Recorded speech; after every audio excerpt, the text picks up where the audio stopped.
Good evening. Welcome to the February 4th edition of the Downers Grove Village Council meeting. We're glad you've joined us, whether you're here in council chambers or at home watching on TV. As is our custom, we begin this meeting with the Pledge of Allegiance.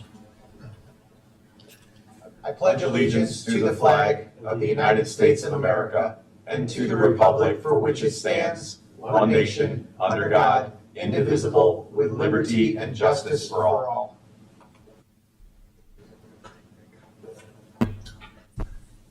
Rosa, would you please call the roll? Mayor Barnett, Here. Commissioner Jose, Here. Commissioner Sadowski-Fugit, Here. Commissioner Gilmartin, Here. Commissioner Glover, Here. Commissioner Tully, Here. Commissioner Davenport. Here. Welcome, everyone. I'm going to mention this now. I'll mention it again at the end of the meeting. If you've joined us on TV or you're here tonight, it's just after 7. The remainder of the meetings in February and March will begin at 6 p.m. They'll be here, same time or same location, but different times starting 1 hour earlier. So if you're a regular attendee or a regular viewer, please mark your calendars for that. Item 3 on our agenda is minutes of previous council meetings. Is there a motion? Mayor, I move that the council adopt the January 21st, 2025 minutes as presented. Second. Any comments, questions from the council? All those in favor say aye. Aye. Opposed? Passes unanimously. Item 4, public comments. This is the portion of the meeting where we take public comment on items not on tonight's agenda.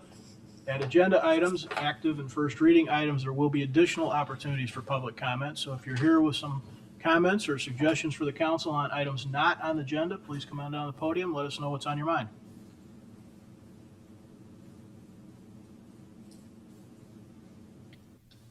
Where's Janet when I need her? Hi, my name is Clarendon Greco. I'm a business owner. I've been in town for 39 years.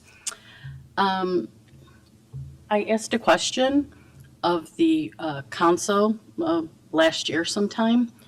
We had the person that did all the survey information, and we didn't feel like, even some of the people on the council felt like there wasn't enough response from the business owners. And we were told that the group reached out to the business owners in town and got some more feedback, answers to their survey. I asked if we could please let us know what business owners you reached out to and what their responses were. Do I need to FOIA that information? Because no one has ever gotten back to me. I know you said you were going to look into that. She has not been here since then, so I have no one to ask about that. I know I get no response when I'm up here, so I'll just say that. Also, anytime I get any information, I like to double check and fact check. I was talking to my neighbors and everything about what's going on in downtown, putting a bicycle path in through, making the sidewalks larger for outdoor dining for the restaurants and whatnot. So my neighbor's been living in Michigan for a year for family reasons. Her granddaughter talked to her grandmother and wanted to pass on the information that they went through this a couple years ago. And downtown in Michigan, they have really large sidewalks. They have parking on both sides. They have cars that can drive 2 lanes in each direction and a middle turn lane. Much more room than we have, as I talked to Mr. King about it when we first sat down with the business owners about what they were planning on doing. They decided they were going to alleviate parking on one side of the street. They were going to make bicycle paths on both sides of the street and narrow it down to one lane of traffic and only turning on the corners like we have in downtown, not like how downtown LaGrange has it. After 2 years, they had nothing but pushback. Well, the people didn't want it, but government did. They did that. After 2 years now, they're trying to put together to shorten the bike path, not let it go through downtown because the businesses are suffering. And I suggested a long time ago, maybe I need to put it in a sports metaphor. I'm sure when they're playing the Super Bowl, that's not the first time they're going to run that play. And I've suggested that maybe we take 1 year and block off those parking spaces so that in the wintertime, Now, I know they're saying maybe it'll only be 17, but in the wintertime, they can see that their customers are not going to be gung-ho of walking through ice and snow and slush trying to find parking somewhere else. And I think we really need to do a dry run of that situation, because I went on the Gazette in the Michigan paper on their Facebook page, and you just see comment after comment after comment. Who would do this in the Midwest? There's nobody riding bicycles. They have 4 parking garages for your bicycles that you could rent that are right by the train. And it costs them thousands of dollars for each one. And they're only charging you $100 a year, and no one is taking it up on their offer. So again, I think you need to just rein it in a little bit, do a trial run, see how it works. If you really think losing only 17 spots is not going to affect businesses, it will. Thank you. Any other comments? Items not on tonight's agenda. Okay, we'll continue. Is there a motion concerning the consent agenda? Mayor, I move that the council adopt the consent agenda as presented. Second. All those in favor say aye. Aye. Opposed? That passes unanimously. Item 6 is our active agenda. This is the portion of the meeting where we take up items on which we plan to take action tonight. These are items that have been spoken about and discussed here from the dais at least once prior, sometimes multiple times. Again, these are items on which we do plan to take action this evening. Is there an ordinance concerning an amendment to a PUD? Mayor, I move that the council adopt an ordinance approving an amendment to Plan Unit Development Number 61 to permit construction of a restaurant with year-round outdoor dining at 844 Warren Avenue as presented. Second. Do we have any audience comments or questions on this agenda item? Council comments or questions? Rosa, please call the roll. Commissioner Jose? Aye.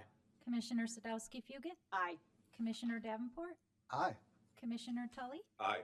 Commissioner Glover? Aye. Commissioner Gilmartin? Aye. Mayor Barnett? Aye, that passes unanimously. Next item on our active agenda is there a motion concerning traffic control? Mayor, I move that the council adopt an ordinance amending certain traffic control, parking, and speed provisions and pedestrian bike safety improvements as presented. Second. Do we have any comments or questions from the audience on this agenda item? Comments, council? Council comments or questions? Chris? Thank you, Mayor. Just a couple of questions. There was, in the report, it talked about only 15 of the 67 intersections had some sort of control on them. Is that a high number? Is that a low number? We are working to make sure that every intersection in town has some amount of control on Yeah. it. So we can go back and double check to see how that compares with other Yeah. traffic study areas. I think I would just be curious. I think obviously all these controls are worthwhile and certainly to put in. That seemed unusually high to have only 15. And then the other question I had was just around the hilly roads. It talked about this, I think, maybe as part of the traffic study too, how hilly roads are leading to higher speeds. And that the travel speeds are primarily influenced by the road's characteristics, which are generally costly to modify. Can you help me understand that a little bit? Yeah, cars traveling downhill tend to Yeah. go too fast, Yeah. exceed speed limits, and it's very costly and challenging to take those kind of slopes out of a street system. There's just so many fixed points on the other sides of the street. So in plain English, it's hard to flatten out the hilly Yeah. roads. Okay. Yeah, that's what I thought. I just want to make sure I didn't misunderstand. Thanks, Mayor. That's pretty consistent too with what we've seen in a lot of places, that the physical nature of the road probably has more to do with the speed than Yeah. you Makes know, sense. signage or anything else. Really. It's driver's perceived comfort is probably a big factor there. Cool. Any other comments or questions? Rosa, please call the roll. Commissioner Jose? Aye. Commissioner Sadowski-Fugit? Aye. Commissioner Davenport? Aye. Commissioner Tully? Aye. Commissioner Glover? Aye. Commissioner Gilmartin? Aye. Mayor Barnett? Aye, that passes unanimously. That takes us to item 7, our first reading. This is the portion of the meeting where we take up items on which we do not plan to take formal action this evening. These may be first time being discussed tonight or a continuation, but we will not be taking action on any of these items tonight. Over to you, Dave. Just one item tonight, Mayor, and this happens to be a continuing discussion. The council may recall that during last summer's long-range planning, we talked about this issue, identified it as an issue, and talked about establishing a local response. The item is an ordinance imposing a municipal grocery retailer's occupation tax and a municipal grocery service occupation tax. In the plain language, that this is the 1% grocery store sales tax. Approval of this ordinance would create a Village of Downers Grove grocery store sales tax. It would be in the amount of 1%. It would become effective on January 1st, 2026. It would replace a tax that is in place now and has been in place for many decades. It's a 1% municipal level tax collected and administered by the state. The state took action last year. They will repeal that tax effective January 1st, 2026. But when they did that legislation, they gave municipalities the authority to basically establish a replacement tax in the same amount. That was the strategy identified in our long-range plan. Tonight, we are bringing forth this ordinance to do so. For some perspective, we get about $1.3 million per year from this 1% grocery store sales tax. That is a significant portion of our sales tax revenue. We did check in with other municipalities throughout the county to understand where we would be if we were to take this action. Based on discussions with their managers, we do expect many of the DuPage County municipalities to take similar actions or consider a similar tax, including Westmont, Woodridge, Glen Ellen, Elmhurst, Hinsdale, and others. Some are on the same schedule we are as far as consideration of this tax. Others are taking it up later this year. All the managers and administrators we've talked to that are taking this up want to make sure that it would be in place by January 1st of 2026. We're happy to answer any questions the council may have on this item. Thanks, Dave. Do we have any audience comments or questions on this item?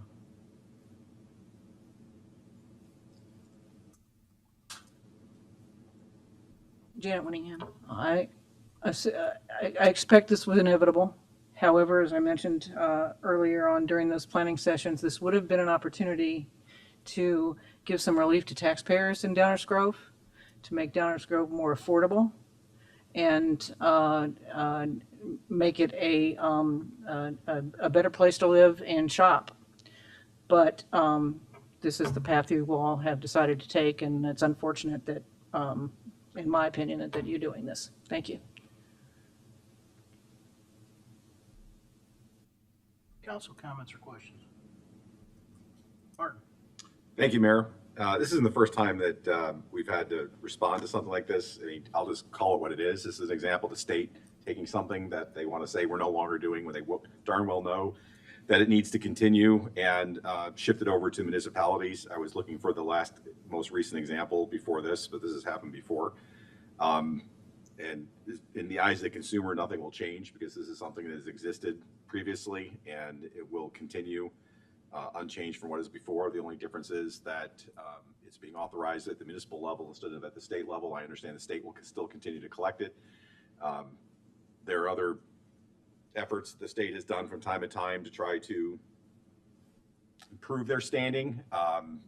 Ultimately, putting it on the backs of municipalities, it's not something I'm a big fan of because it's pretty clear what the machination is.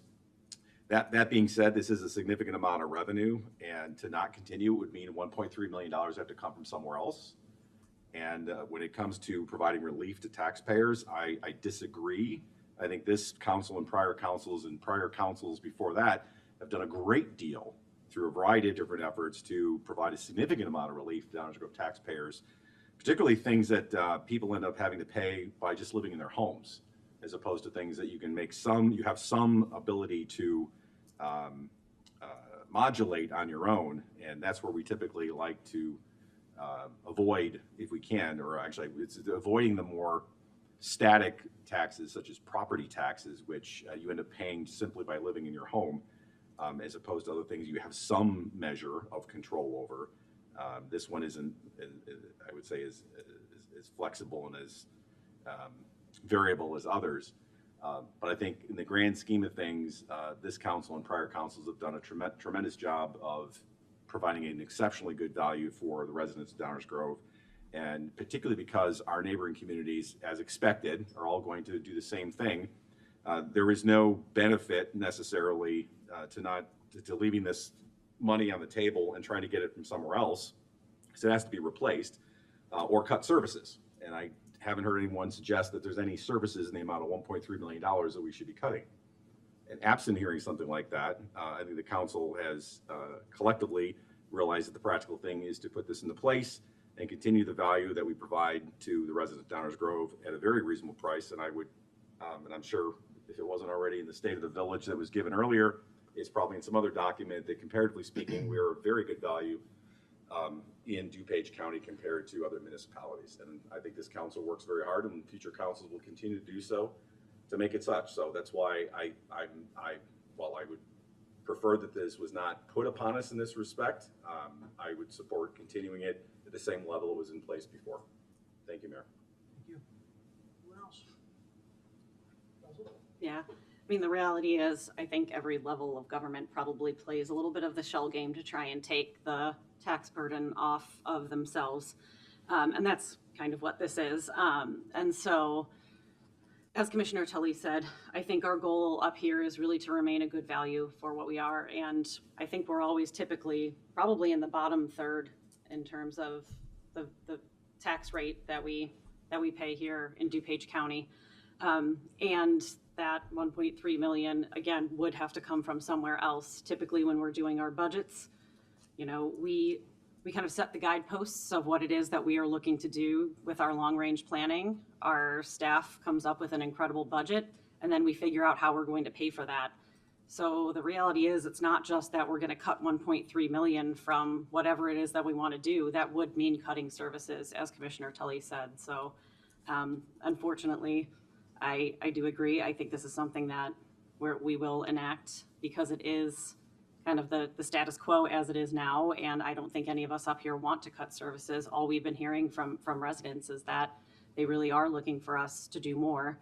And so we're trying to do that while still being fiscally responsible and remaining a good value to the residents. So that's kind of where I stand on this, and that's all I have to say. Thank you, Mayor. Thank you. Others? Chris? Yeah, thank you, Mayor. I won't repeat what my colleagues have said, but I agree with all that they've said. The one thing I will add is that the 1.3 million is not all on the backs of our residents. So this is these are grocery tax, and when we have folks coming from out of town, they contribute to that. It's based on where the location of the store is, not the purchaser. But I absolutely agree. This is too big of a hole to try to make up. I think this is just one of those that candidly will feel like a wash to most residents. And given the fact that we also will not need any additional resources or people power to execute on this, meaning the state is going to handle all the administration on this. This just feels like something that, while I agree, I don't like the shell game either. That's a great way to put it, Leslie. I think this is something that's important to keep the fiscal responsibility that we provide. So I will support this. Thank you, Mayor. Yes, Mike? Yeah, I agree with what Commissioner Gilmartin just said. This is, if we don't continue doing this, we're either cutting services, has been mentioned, or we're looking to replace that revenue elsewhere. And I don't want to do that to our property tax or, paying residents when this is a revenue stream that also is bringing money from outside of town as well. The other thing is just, we've been able to do some smoothing with pension obligations, and that our ability is going away soon, and at a time when we're looking at greater costs and already having to figure out ways that we could potentially going forward tighten things up. This comes at a really bad time. It's unfortunate. I wish this was something we didn't need to do, because I understand the spirit of it, for sure. But to do this to us, the state to do this to us without providing something else, some other revenue stream to make up for that thing that we've been depending on for years and years and years is not really helpful. It puts us in a bad light, unfortunately. That's where we are. So I plan on supporting this. Thank you. Thank you, Mayor. I think some of my colleagues have been generous with regard to how they're describing the action taken by Springfield. Shell game is probably about as charitable as I would be. It felt to me more like governing by press release. They're just looking for a quick, good press hit. And really it is a reduction in our revenue and putting us in a bad spot. But this is something that is necessary. $1.3 million on a $65 million budget is certainly nothing to just kind of shoo away. And we're a very lean organization. The village has done incredibly well over many, many years, working with a reduced amount of staff compared to where it had been, and continuing to grow strategically when the staff count has gone up to provide the services that our residents expect and demand, and rightfully so. So either the service levels drop, our maintenance on infrastructure drops, or the tax on this particular item has to remain where it's always been, to Commissioner Tully's point. And I think that's the option to take, because reducing those service levels or using another more regressive tax just isn't the right option. So I'll be in support of this. Thank you, Mayor. I agree with my colleagues entirely. I'll add that I was at a conference or a caucus of some mayors last fall in DuPage County, and everybody said, knew for this exactly, recognized it for what it is. It is governing by press release. It's typical vintage Springfield nonsense. You'll hear lots of people probably claiming to have helped the working people of Illinois. It's nonsense. They know full well that every municipality depends on this to some degree, some more than others. Fortunately, in Downers Grove, less than some others. But this is necessary for the structure of the village. We could change some things. I was just looking quickly at our budget from last year, just for some perspective. It's a projection, of course, at this point, but the pension component alone is expected to go up a little over $1 million. So you take that, you add in the fact that we're 70% or so payroll, and just like all of us, those folks are going to need more their next year and their next year and in 2030. You can't just add another 1.3 million on and shrug it off. It's meaningful money for the village. I agree with my colleagues and fully expect that next time we get together, we'll be talking about this positively again. We'll plan to put it on for next week's agenda on active, and that concludes our first reading tonight, Mayor. Thank you. Thank you, Dave. Attorney's report. Thank you, Mayor. The only item I have tonight is the ordinance imposing the municipal grocery retailers occupational tax and a municipal grocery service occupational tax. As Dave mentioned, it will be on next week's active agenda. Thank you. Thank you. Mayor's report. I just have a small report.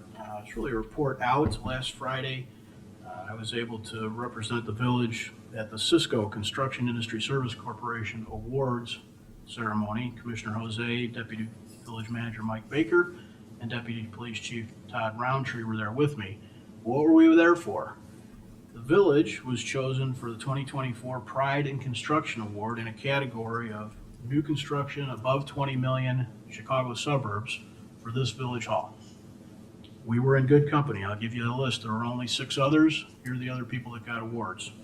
The CTA was given an award for Damon Green Line elevated extension and rehabilitation. Willowbridge built a 12-story residential building in Uptown that was given an award. Valent Bioscience Research Center in Libertyville was given an award. The CTA's Lakefront Bicycle Trail over the Chicago River under Lakeshore Drive was one that got an award. Hire 360 built a training and business center in the Bronzeville neighborhood that also got an award. And Rush Medical's MD Anderson Cancer Center in Lisle. We were part of that group for this very building that we're sitting in. It was a privilege to attend. It's an honor for the village to be recognized. And I think it's another reason, frankly, that everyone in Downers Grove should be so proud of this building. The work that was done to pull this together by our staff and our construction partners was really, really well done. And it couldn't have come together without everybody's effort, including District 58, who is a community partner in this civic center. It's really a cool thing. So with that, I'll also remind everybody that Saturday morning, this upcoming Saturday morning, we have a dedication of this room and a facility open house from 9 to noon. So if you're around, please stop in. Council member report outs. It's an opportunity for council members to talk about events they might have gone to or other groups they're working with, things the community should know about. We'll start with Mr. Davenport. Yeah, just a quick thank you to the folks that came out to our joint meeting with the library board last night and in the previous meeting as well. And I think that that's going really well. So looking forward to where we go from here. Thank you, Mayor. Danny. No report. Thank you, Mayor. Leslie. Yeah, thank you to District 58 for inviting us to their annual legislative breakfast. Mike was there as well. It was actually the same morning that Commissioner Jose and Mayor Barnett were at the awards ceremony, but it is always nice to hear what the current trends are in state and federal education legislation. I also just want to extend my empathy to especially EQDG, Youth Outlook, and other organizations that are going through a little bit of a difficult time right now. The last few weeks I know have been hard on some organizations that I am a part of. And I just wanted to say that my thoughts are with you. That is all. Thank you, Mayor. Thank you. Martin. Thank you, Mayor. A couple things. First of all, picking up on Commissioner Davenport's positive comments with respect to the second joint Village Council Library Board of Trustees meeting. I agree it went very well. During the conversation, there was discussion of the broader subject of board and commission appointments, which I think a number of us voiced our opinion that that is something that really should be addressed here in this dais. So I'm going to start that. And I realize we have a lot of other things going on right now, so I'm not suggesting this is right this minute, but just sort of starting to pull the thread. There will be a new council seated in May. If you haven't been paying attention, there's an election coming up in April. And we know there will be at least 2 new members of that council. I know for some of us, we hope it's only 2 new members. And typically what happens when we have new members of a council is we will have a governance meeting of sorts. And one of the topics, and I'm not suggesting that we won't have one already, but looking forward to that, I would think and would suggest that perhaps the board and commission selection and appointment process be part of that governance meeting, so that not only the returning members of the village council, but also any new members of the village council can fully appreciate what that process has looked like historically and what it looks like going forward. I mean, obviously with the Library Board of Trustees, which occupies a unique position amongst our boards and commissions, as opposed to others, but we have a lot of other boards and commissions, and to the extent that we want to discuss the selection, recruitment, appointment, the removal process, I think that would be a good time to start with what the current table stakes are. And I was inspired to raise this now, not only because of comments that my colleagues made last night, but also there was a resident, Kylie Spahn, who actually handed out to us a resolution that was passed back when Betty Cheever was the mayor of Downers Grove. Of course, these chambers are named after Betty Cheever, and that will be recognized on the 8th as well. A lot of tie-ins here. And I was appreciative, and I came up to Kylie afterwards. I said, well, thank you for sharing that, because this is a policy that was established by the Village Council in August of 1994. You can all think for a moment what we were doing in 1994, but I certainly wasn't doing anything close to this. And I read the policy, and what struck me is that, well, at least during the period of 2011 to 2019, this is exactly how the appointment process worked. The only difference was that the liaisons that were used to appoint, that were requested to sort of go through the list of applicants and assist with the vetting and the recommendations, without naming any names, over the years, sometimes the liaisons wouldn't complete that work in a timely fashion. I think Mayor Barnett knows what I'm talking about. And so it would then fall upon the chief executive officer to kind of pick that up, because liaisons just, for whatever reason, time, I'll leave it at that. Family obligations perhaps didn't do it, but it struck me that if this is largely what's been going on for a long, long time, and folks are still thinking that they're not aware of that, and there are either people in the public or people on the dais over the years that don't realize this, it was a reminder to me that, and I was very glad that it was handed out, because I looked at this as, well, wow, this is exactly what was done. And I think it was done for most of the folks that have served in the center chair here in the council. So I think that's number one, something that we can start with in terms of education, both up here as with our new colleagues as well as in the public.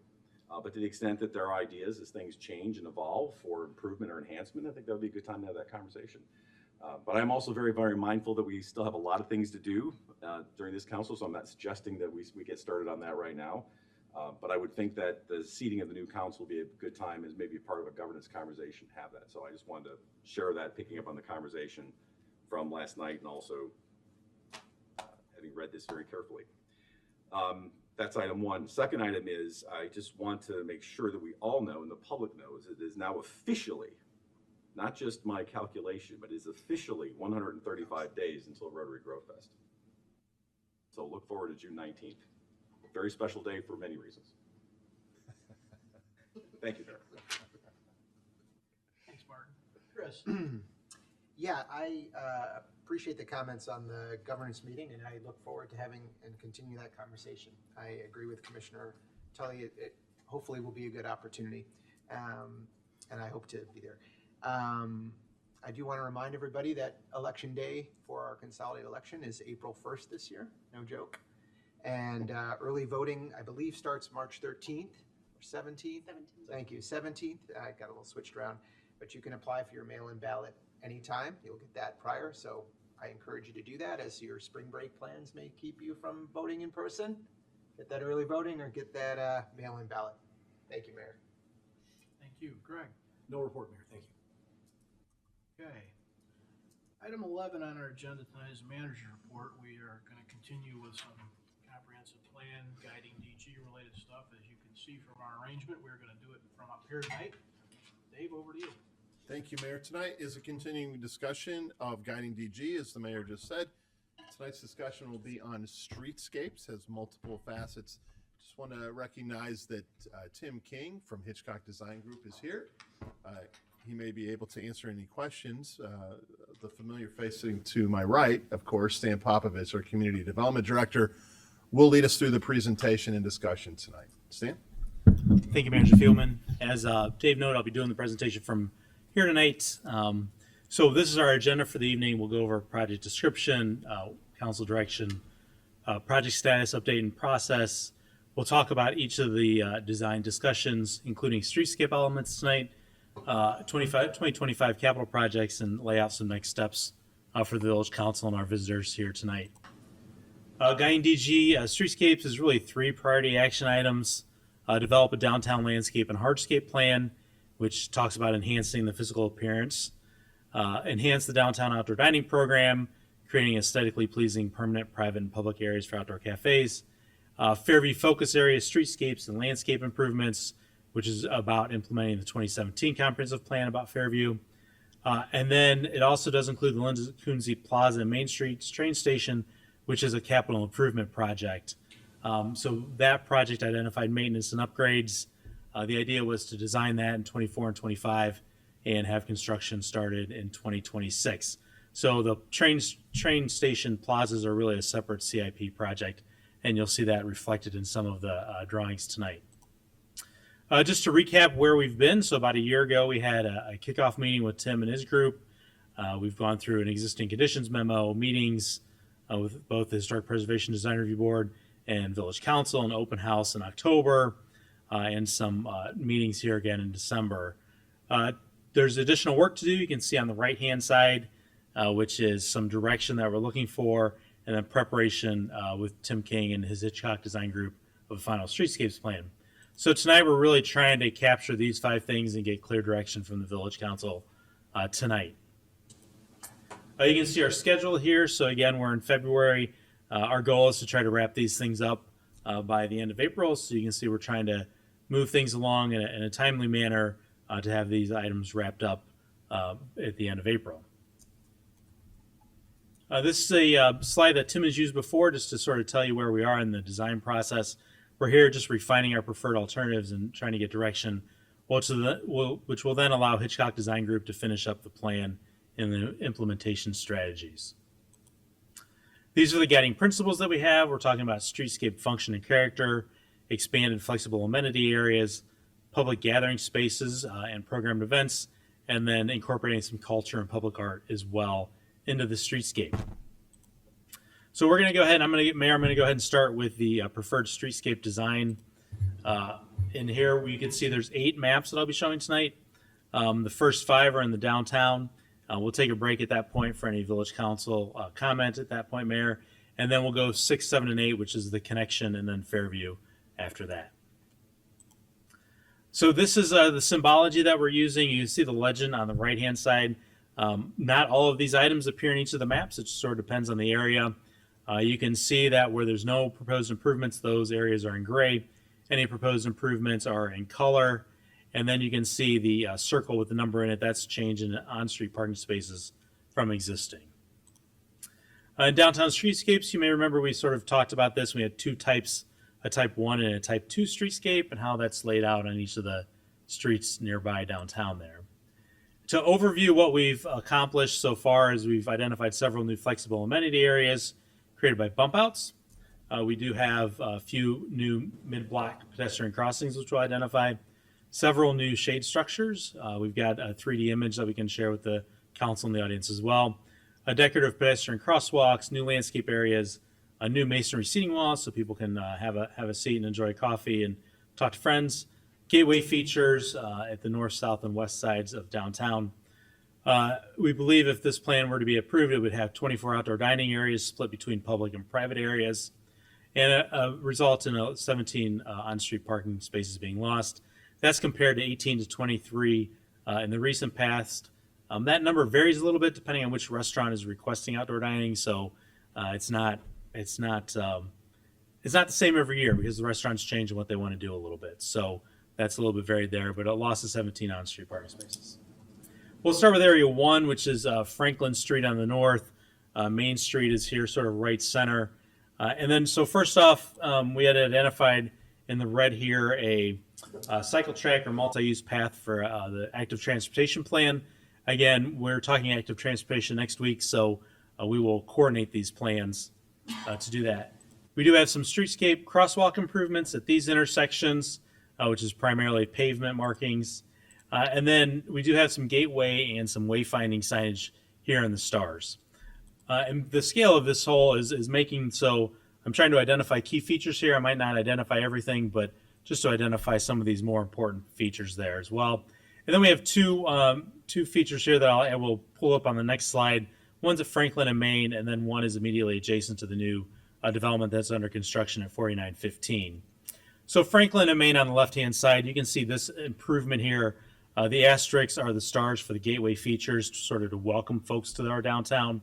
The concept here is to provide some masonry seating walls, flexible space in there, planting beds, some street trees, and those gateway features as well.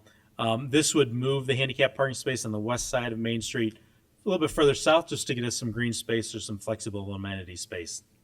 The item, the circle on the right is in front of the 4915 development that's currently under construction. The plan on the east side of the street or the right side of the image is really the development's plan that's been approved to have a loading zone and a couple parking spaces out there. What Tim and his team has been able to do is provide us a mid-block crossing here at this location, which does include a masonry seating wall, some flexible spaces and planting beds here so that people will have an opportunity to cross Main Street here. It is a long way from Franklin down to Station Crossing there where you can cross. The next area we'll talk about is really starting at just north of the tracks there on Warren Avenue, running down to Curtis on Main Street. Here you can see I've circled in here the sunshades, the shade structures. So those are structures that can be placed, provide some shade for folks in the neighborhood, in the area that are using the downtown. And additionally, those, if designed properly, could potentially have some solar panels on top to provide some renewable energy. You can see there's located in different places, one near Giamia and Every Day's a Sunday, and then existing where we have our existing crosswalk on Main Street. So a couple of different locations that they're identified in this map. Next, you'll see there's some those are what I'm identifying here, some pedestrian lighting to help connect the downtown here and to have these in different areas. So they're scattered throughout here. Some of them identify existing lights, and then some of them are new lights. We'll see more of that in the connection area as well, but more of pedestrian scale lighting. These stars are, again, our gateway features or wayfinding devices, sort of to help people figure out where they're going, which restaurant they're going to, which business they're going to, and sort of welcoming the community into the downtown and trying to help us create identity, a better and more inviting identity downtown with some of these wayfinding signs. And when we get down into the streetscape elements, we have some a vocabulary that we had looked at, Hitchcock had looked at. And then Hitchcock was also able to identify a couple of areas where we could have public art features as well. So it's principally at Burlington and Main, and then Curtis and Main Street as well. And then these areas, I think it's really exciting to have a new masonry wall in some of these areas, so more seating opportunities for people. Obviously, masonry wall is a formal, sort of a very thick thing, but a very informal area to meet somebody, grab a cup of coffee and sit down and see a friend on the sidewalk and stop and talk. So that's to provide them with some seating opportunities there in some various areas as well. I've only identified 4 of those, but they're in various sections of the plan as well. Finally, I'd like to take a look at, we had talked about some flexible amenity spaces. So Hitchcock Design Group had really done a great SketchUp model for us to show us what that area could look like. So this will be at Curtis and Main Street. So we can see the existing picture on the left. If you see on the right-hand side there, what they're showing is a curb bump out. You can see that artistic, a piece of artwork, looks like an 8 there as well. So that's providing some opportunity for public art. And you can see the shade structure there as well, a seat wall, and some bollards. We'll go to this view, which is looking northbound there. Again, you can see this is laid out as outdoor dining, but this could be flexible. This could be the Santa house at Christmas time, an ice sculpture when it's 50 degrees out in February. It could be, bollards out here, everything to try to be really great as a public space here as well, and trying to separate and provide clear sidewalks as well. And then additionally, by using bollards, it provides a more of an open feel, but still a safe feel there as well.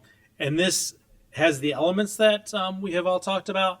But again, this is a concept, so it could change. The green space could get bigger, the masonry wall could move a little bit. So there's some different options here, but just to really get a feel of what this space could look like. And then this is looking westbound on Curtis then as well, just to give an example of what these flexible amenity area spaces could look like. Next, we'll continue to move south down Main Street. So again, we see some gateway wayfinding features here at Main and Maple, and then at the mid-block there by the Ballydoyle alleyway and the alleyway that comes out of the parking deck, and identified again a public art feature here at Grove and Main Street. If we do take a look at this is one of the mid-block crossings we talked about here. So to pull this up, this will come out of the alley and go across towards the cemetery. Again, you can see in the pink, that's shade structures on either end to sort of better define that. So someone's driving down, they can see, something's coming up about a mid-block crossing, and also to identify that for people crossing there as well. The asterisks here are the entryway or the wayfinding signs. And again, this is flexible, but right now it's shown as landscaping with some street trees in there. If we move to downtown streetscape area 4, this is north of the tracks, and these are some crosswalk improvements that would also help with our connection to the Fairview area. If we go to streetscape area 5, this is just north of where we are here tonight. You'll see on the north side of Warren, there's some landscape improvements. We just approved 844 Warren, which is at the corner of Warren and Washington tonight, so there'll be some improvements with that. But on the north side, there's a lot of gravel right along that right away. So really restoring that to green space and putting some street trees in there. And this is really sort of starting our connection to Fairview as well. We do have a crossing here at the corner of Warren and Prospect. Again, I think Tim mentioned this last meeting that this is a good space and the right location for the crosswalk to connect to the east side of Prospect as well, to get people from the sidewalk on the north side of Warren to the east side of Prospect. And then here again, we see a bunch of pedestrian lights that are identified here to start providing that connection and that design aesthetic between the two areas. And then as we talked about before, These flexible amenity areas, they can be set up in various ways. The first would be an outdoor dining concept, which would have chairs and tables for a nearby restaurant. The second could be cultural amenities, so it could be a piece of artwork in here with some green space, some benches potentially. It could be additional landscaping in these areas if we wanted to add some more green in here. And then finally, the fourth option that Tim and his team have identified is a common pedestrian seating area, right? So maybe get some ice cream and come sit down here, maybe get some takeout and sit down here with your friends, or just meet somebody and go have a conversation with them along the street. So these are, the various ways that these flexible amenity area concepts can be used. At this point, that is the presentation for the downtown mayor, so I'll turn it back to you. Thank you. Thanks, Stan. I'd like to get everybody to just kind of, weigh in a little bit on what they've seen. I'll remind everybody that what we're looking at here are very largely concept drawings. Stan did a great job of describing how this is, what it could be or might be, not exactly what it's going to be. At some point, that work will get done. I think it's a little bit akin to this building, right? We kind of did a lot of this kind of work at the front end and then let it go. So at some point, it's going to be Scott and Stan and whoever else will actually make these final decisions on stuff. But concept-wise, what do we think? Hey, Leslie, go ahead. Yeah, I just have some general ideas and just a few questions. I'm very happy with all the new mid-block crossings, wayfinding, gateway signs. Those look great. I love the ability to add solar panels onto those shades. That's great. Also, this is something I feel like I always ask with lighting, just making sure it's dark sky compliant. Another question I had is if we have an idea, just kind of making sure that the public art features in those flexible spaces, that those would be able to be changeable, right? And I assume so, right? We're talking about flexibility, making sure that that would be able to be flexible. And in that realm, I really like that flexible amenity area that we discussed kind of at the corner where Pierce is. I really like the ability to use that for some of the reasons that you discussed, the ice sculptures, Santa area, and just a gathering space. So kind of some of the larger questions that I have are for things like the masonry walls, or some of the outdoor dining areas. Just, do we have a good idea of what the cost of maintenance would be? Who would be covering that? Just kind of some of those larger questions, since we would be adding such a large number of those, just making sure that, if we're adding that high of a quantity of them in the downtown, what that might look like moving forward. And then in area 5, I just had a question. Given the concerns that we have with the diagonal crosswalk at Washington, I just did have a question. Why are we adding another diagonal crosswalk here? I know that, again, we talk about, the engineers and the plan says that that's our best option, but I think we're kind of seeing in practice it's not all that successful at Washington, and so I'm not confident that it's going to be successful here at Warren and Prospect. I realize that we don't have quite the same set of circumstances here, but I'm a little skeptical at that. And so I'd like to hear a little bit more about that, and it doesn't even have to be right now, but I'd like to get a little bit more detail on that. And then the other question, and I did talk a little bit about it in our Monday meeting, was in area 2, kind of the spot there on Burlington by the library parking lot.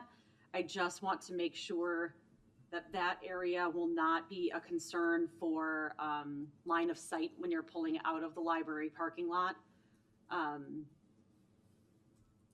know even now, it can be a little bit of a concern. So just whenever we plan that one, let's make sure that whatever that design looks like, especially with a tree right there, I just have a little bit of concerns with making sure that people can see getting out of that lot. So those were the only things that I had. I could, Mayor, just a couple of thoughts. On the line of sight issue, that's a great example of how we would go from a concept design to an actual design. We'll make sure that not just on that one, but line of sight in general is considered on all the designs. So thank you for reminding us of that and pointing out that we'll double check those when we get into the final design. As far as costs, both construction and maintenance, one of the things that we will receive when the plans are compiled, not just the drawings, but the write-up that Hitchcock will do, will give us some broad range of costs.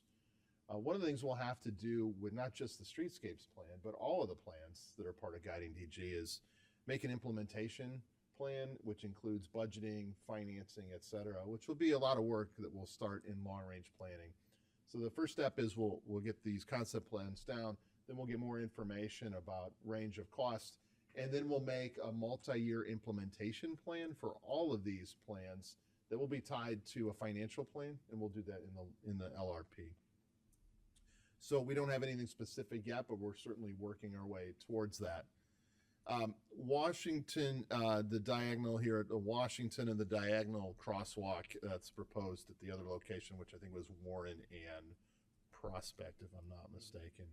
So first we'll start off with, generally when you have a curve like this, there's several of them in town, the traffic engineers and the planners tell us that this is the overall safer or safest design because it increases the availability, the visibility of pedestrians sitting in the crosswalk.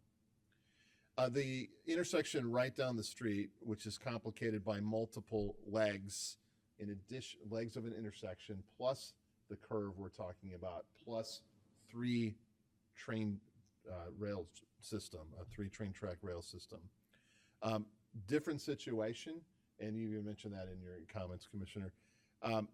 So just a reminder on that, we will have more information on that intersection in the coming months. We are in the process of engaging a traffic engineer to review that intersection, a different one than the one that gave us the design in the first place. So we'll learn a lot more about what's affecting not only that diagonal crosswalk, but the functionality of that intersection very soon. That being said, if in general the council has questions or concerns about use of diagonals, the staff suggestion would be just to leave it out at this point rather than show it at one leg or the other. We'll learn so much more at this intersection right outside our building. We can always come back if we end up thinking that the diagonal is the way to go, we can add it in. Or if we think that they should be on the north leg or the west leg, then we can just add it there. So I think I see some other council members nodding on that. We could take that as general direction on this particular one, just leave this one out until we get more information.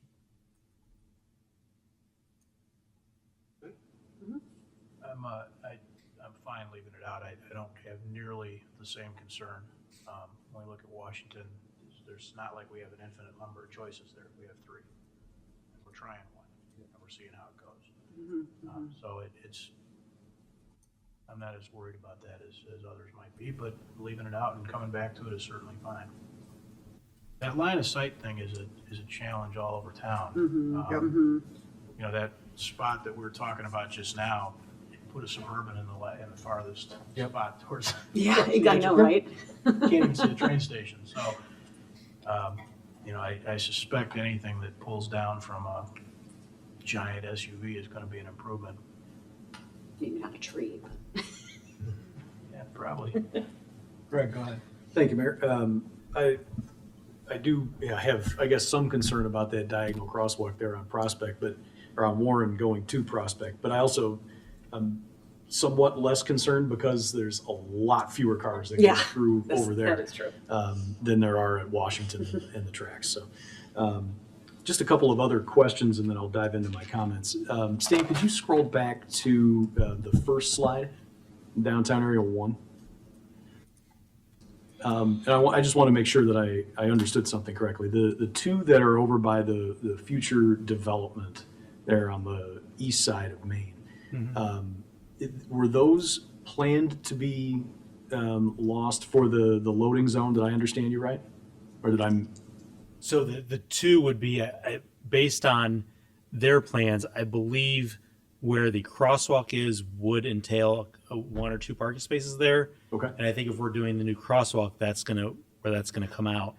The garage entrance to the new development is on the north side, so on the top of the image. So that's where we lose some of those spaces where the crosswalk is and then where the green and the trees are. Okay, all right, thank you. I agree with Commissioner Sadowski-Fugit when it comes to the space at Main and Curtis. If you could scroll through a couple more. Love the idea of that plaza there, the flexibility of it, the look of it. I love that design. I think it's fantastic. Could you scroll through to the flexible amenity area options? Thank you. What is the difficulty level in terms of switching from one to another? So if it was outdoor dining, in one iteration, and then downtown evolves, maybe you don't have a restaurant in that spot where it's going to be used for outdoor dining. What would be the cost and time involved to say, all right, now we want to turn it into more of a pedestrian seating concept, or we're going to put some additional landscaping there? So I think if you were to turn it into a common pedestrian seating area, it would be the purchasing of the seats most likely, because you're going to keep the pavement the same.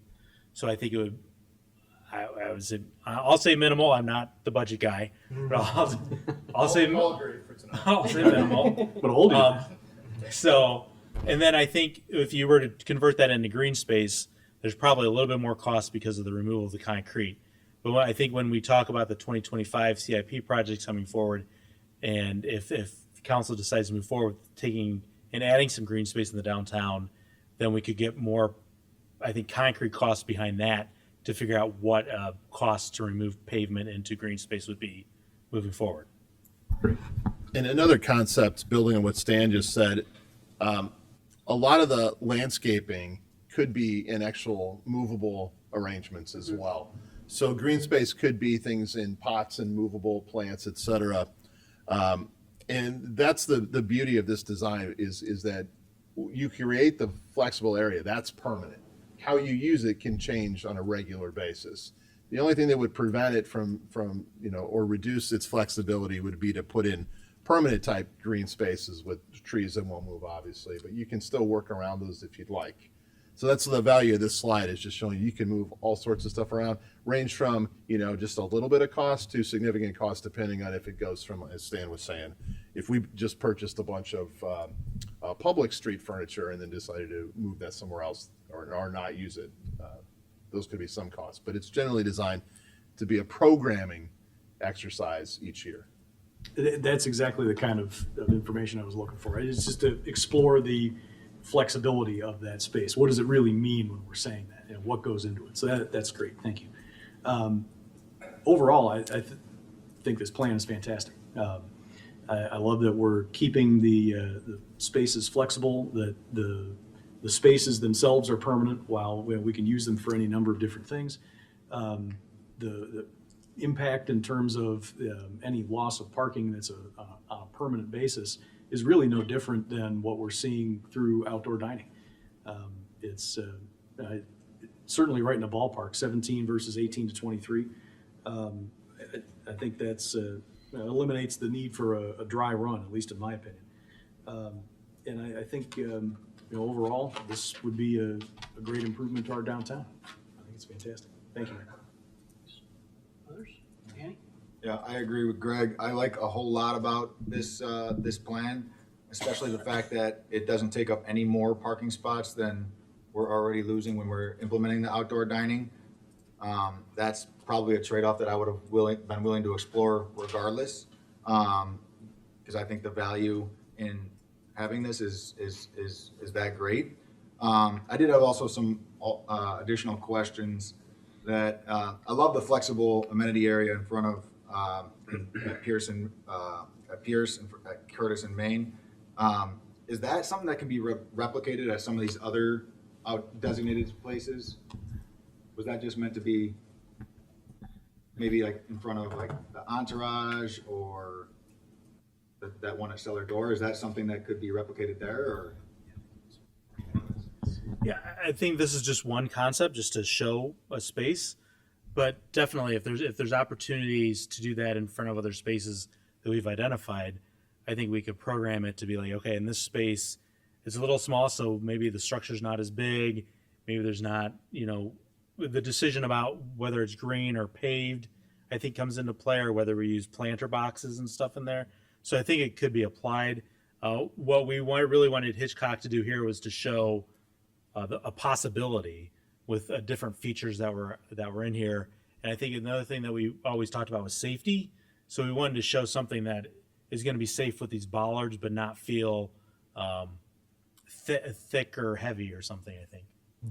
So let me just add to that. You asked, could it be replicated? Yes, but I want to make sure we're all talking about the same thing. And correct me if I'm wrong, if I have the wrong number here, Stan. I think there are 4 proposed flexible amenity areas in the plan. We put it all together. There's 4 of them.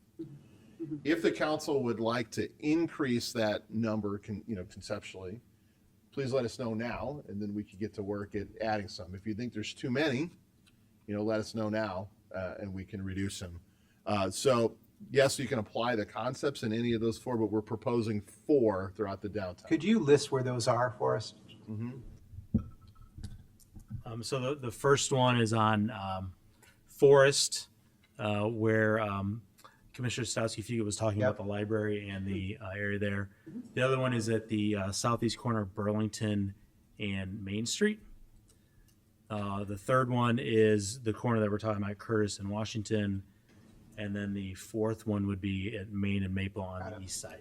Okay, thank you. So you asked about if we wanted to add any or take out any, and I guess I would just ask, there was that area that cellar door is typically used, that little park area. Was that considered to be in the plan at all, or no? In the streetscapes plan? Yeah. In the physical changes, no, we had not proposed any physical changes near Friendship Park, which is the name of that park. Okay. So would that still be able to be used for outdoor dining? So next week, we plan on presenting the programmatic elements of downtown outdoor dining to the council, and that would be a question that would be asked and the council would answer.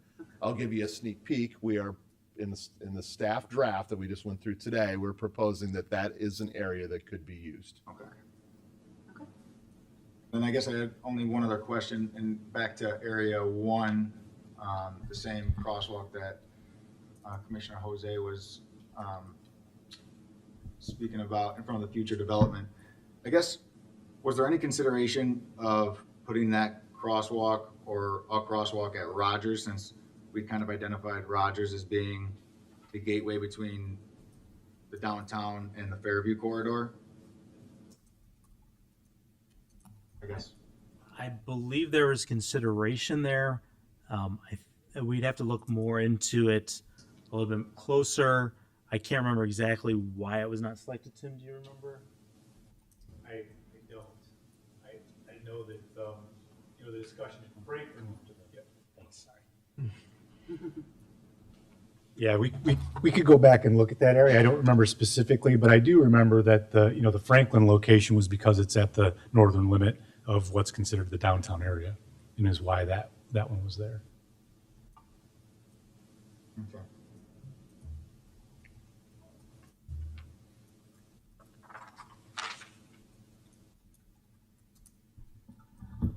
So what we're hearing so far from the council is, for now, leave out the design of the crosswalk at Warren and Prospect until we learn a little bit more at the intersection revisit that we're doing now.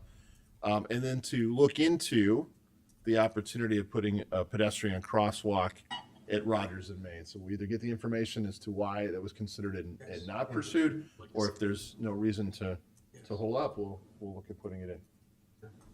That's what we're hearing so far, Mayor. Yeah, weigh in on that, Rogers. My unscientific observation is there's pretty regularly pedestrian activity trying to get from east to west and west to east at that point. Yeah, that's what Commissioner Glover mentioned in that. All over the place. It is. Yeah. I would agree with that. It's also a left turn lane onto Rogers headed eastbound. It's bridge. Fairly complicated. Who owns a bridge? Why did anybody think of Tunnel. I don't know. It's another one for free. I'm giving that one away for free. It'd be a great gateway. Yeah. Chris, go ahead. Mike, you want to go? Go ahead. Cool. So just a few questions. You mentioned the 24 outdoor areas for outdoor dining, both public and private. I just want to understand what's considered, is the public space being used by private businesses, or is that just a public space for the public to take their sack lunch and eat? So for tonight's discussion, the public and versus private refers to the ownership of the land. Okay, So public is anything owned by the village, sure. a park, a right of way, a public sidewalk. And private refers to anything that's privately held, privately owned. So things like another round is Yeah. a patio that Got is it. privately owned. I see. Some of the sidewalk areas that look to be public are actually private. So like where Giamia operates, sort of the sushi house, that's actually on some private property. A portion is. So for tonight's discussion, we're just trying to say who owns the land. Next week, when we get into the details of programming, the council will give us direction on, if we choose to identify a public space as an area for use as an outdoor cafe, are we leasing it or licensing it to a specific restaurant? Yeah. Are you going to have it as communal space where people could just go and gather? Those things are coming up for next week. The 4 flex spaces, I assume, are all public. Yes. Okay. Touching on the lighting, so I think we saw a lot on the north side of Warren, right? Are there other lighting elements that was kind of the smallest marker to see on these things, to be candid? So, Yes, there was other lighting, and if you really zoom in, yeah, you'll see some additional lighting. Some of that is existing lighting out there, okay. and some of it's identified as new. Okay, so I assume pedestrian lighting throughout a lot of this area is already, the Warren is perhaps new, and that's why it was highlighted. Is that Yes, correct? on the north side of Warren, when I think it's area 5. Yeah, When we go out into this area out Yep. here, there's nothing there now. got it. Okay, cool. And you'll see, sometimes there might be, we've identified, I'm going to give you a sneak preview. In the connection, there's the overhead sort of road lighting, but they're calling for pedestrian lighting scale. Okay, perfect. That's helpful. For the streetscape elements, are we discussing those now or waiting? I'm happy to wait if we I have slides later Okay, on for the I'll save my elements. question for then. So I just think my general comments overall, I really like all of this. I view this far more about actually creating enhanced safety as much as we are creating attractive downtown. So we've got bump outs, we've got mid-street or mid-block crossings. I especially like the one near the new development. That's my understanding, a 55 plus development there. So I think that's super important. We've got all these traffic calming measures through this. So while I am going to enjoy the beauty of all of this, I think what might be overlooked is the safety components that we're really baking into all of these. Very, very important. The new shade structures, a big fan there. And then on top of that, I think a lot of this is adding more to the destination feel of Downers Grove rather than a pass-through. And I think that's extremely critical. I know we're going to talk about Fairview, but just that connection there, both sort of physically and sort of thematically to the Fairview focus area, I think is going to be fantastic. And all of these additional public spaces that we're making, I think are going to add to our downtown's value, the value to all businesses, not just the restaurants.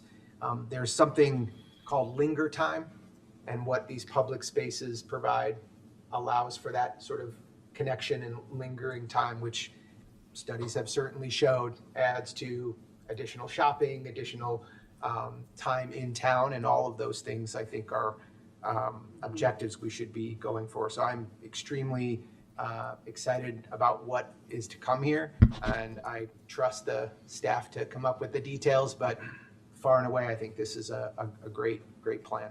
Thank you. Mike? Sure, yeah. So I agree. Overall, great plan. And my only getting in the weeds was with that diagonal crosswalk myself. And forever, speaking as somebody who knows a little bit about planning, whenever we try to force pedestrians to go someplace. It's, you know, there's a theory out there that you first should let people make paths and then put sidewalks in, right? So I think if, you know, having the crosswalk at a diagonal, maybe there's some data that proves that if people actually do walk there, that's a safer situation. But the reality is that you just look at it, everyone's going to cut the corner before they get to that point. So I'm in favor of leaving it off for now, and then we can dive into it later. Glad to see that, for number one, and this was kind of coming onto the council a year and a half ago, one of the things that I really wanted to see happen was for this seasonal outdoor dining situation to be resolved. And, there's safety issues. There's also accessibility issues I'd point to as well. If you're in a wheelchair, kind of hard to go over that curb and get down to that outdoor dining on the street. So there's that too. I'll just dive into the parking bit on this too. One, the proposition here is that we're going to be removing 17 spaces permanently. That's less than the 18 to 23 that is currently being lost seasonally. And I might also argue that the need for parking downtown is greater in the summertime than it is in the wintertime. So, when we take those seasonal parking spots away and we suddenly get them back, I don't know that they're coming at a time when it's really the most helpful, right? And so coupled with this, we heard talk about wayfinding signage, gateway signage. I'm seeing us doing some more things going forward to more efficiently and productively use the parking that we have right now to encourage folks who can maybe are a little more able-bodied to walk a little bit further, to park in spaces that are a little bit further away. And there are things that can be done to try to encourage parking in different areas. And so that's something I'm looking forward to a discussion going forward as part of this, so that perhaps in the end, we end up with a real win-win, whereas we've lost 17 parking spaces, but effectively, by better utilizing the parking that we have, the whole situation will be improved, right? So I'm kind of looking at it that way. I love the idea of the gateway signage. I love the idea of all the pedestrian scale lighting that's being proposed, and visually that helping to provide that connection going over to Fairview. The masonry walls and seating walls, certainly it might be some cost, but the cost of all of this, every aspect of this will have to be weighed against the cost of continuing the way we do things right now, right? So for instance, when the seasonal parking goes away, we're no longer popping those big concrete barricades out there. It's not, yes, there's going to be a cost to this, but that cost is going to be partially offset in some way by the things that we no longer have to do and no longer have to maintain, right? So that's something to think about as well. Safety, the protective bollards is certainly welcome. Line of sight issues, by doing those bump outs at the corners and things and moving those big Suburbans off the corner, right? We actually are improving. I see all of this as improving line of sight situations in the downtown area than what, as opposed to what we have right now, and in a much more attractive way. The crosswalks, this is a real opportunity. We're going to be talking about crosswalks and pedestrian safety at other intersections in and around our town. And I think that this is a piece that can really help to give Downers Grove a distinctive look, right? There's certain things that you're going to see when you come to Downers Grove, you're going to see throughout town, and maybe much more of it in the downtown area. But there's something that's going to, it helps to give Downers Grove a really distinctive look, which I think has some value that's hard to measure as well. I think the number of flexible amenity spaces at 4 is probably the right number right now. And if this is successful, maybe there's more. or maybe we end up, down the road, some other council 10, 15 years from now decides maybe there needs to be a little less or something, depending on how it all works out. But I think we're going into this with a great plan. Less paving downtown too. You just think, I think I just look at what's happened on Main Street north of downtown and the changes we just done there with the lighting and just that overall appearance.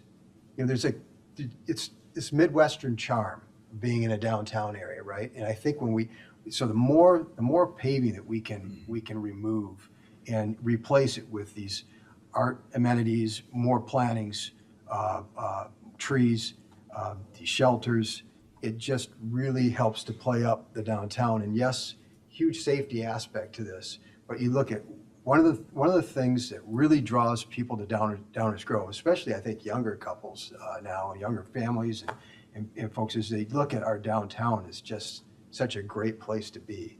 So it makes sense for us to invest in this way, right? It once again, hard to measure the value, but it's certainly there. And the flexible amenity space at Curtis in Maine, that's in the heart of our downtown. I mean, that's like a piece that's been missing for a long time. And we've turned to the train station frequently to be that for us, and it's going to continue to be that for us in a big way. But to at least get something there that we don't currently have, I think is super important. So I'm really, really happy the way that has played out. Just see if I've missed anything else on my notes. I think I've got it all. So super excited about all this, and also I know some concern. Just we were talking about budget costs earlier. We all have concerns about that, but I know that we'll have a plan to roll this out really over time, and in the Downers Grove way. So thank you very much for the hard work. Staff has been instrumental in this. Hitchcock, super helpful in all this and all the ideas that have come forward here. This is dynamite plan and can't say enough good things about it. Thank you, Mayor. Yeah. Martin, you want to weigh in? Yes, thank you, Mayor. I won't repeat what's been said by my colleagues. I think there's a lot to like about this plan. There's a lot of well thought through and well designed, very aesthetically pleasing, and also safe aspects of what's been presented. But, and I realize I'm in the minority on this, but I still have a problem with the concept of permanent flexible amenities. I would like to push the creative envelope even farther. I don't think we're doing that. I think that permanent flexible amenities, I get that the use can change and that's why they're flexible, but I think we're not focusing enough on the flexibility of location and the flexibility of seasonality. And I'm afraid that we're playing checkers when we should be playing chess. I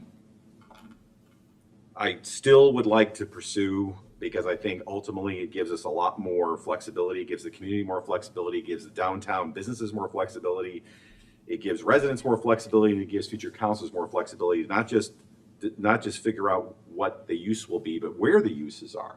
Because right now we're talking about putting in 4 places, and yes, the use might change, but the location is fixed. And we're limited to 4. So why 4?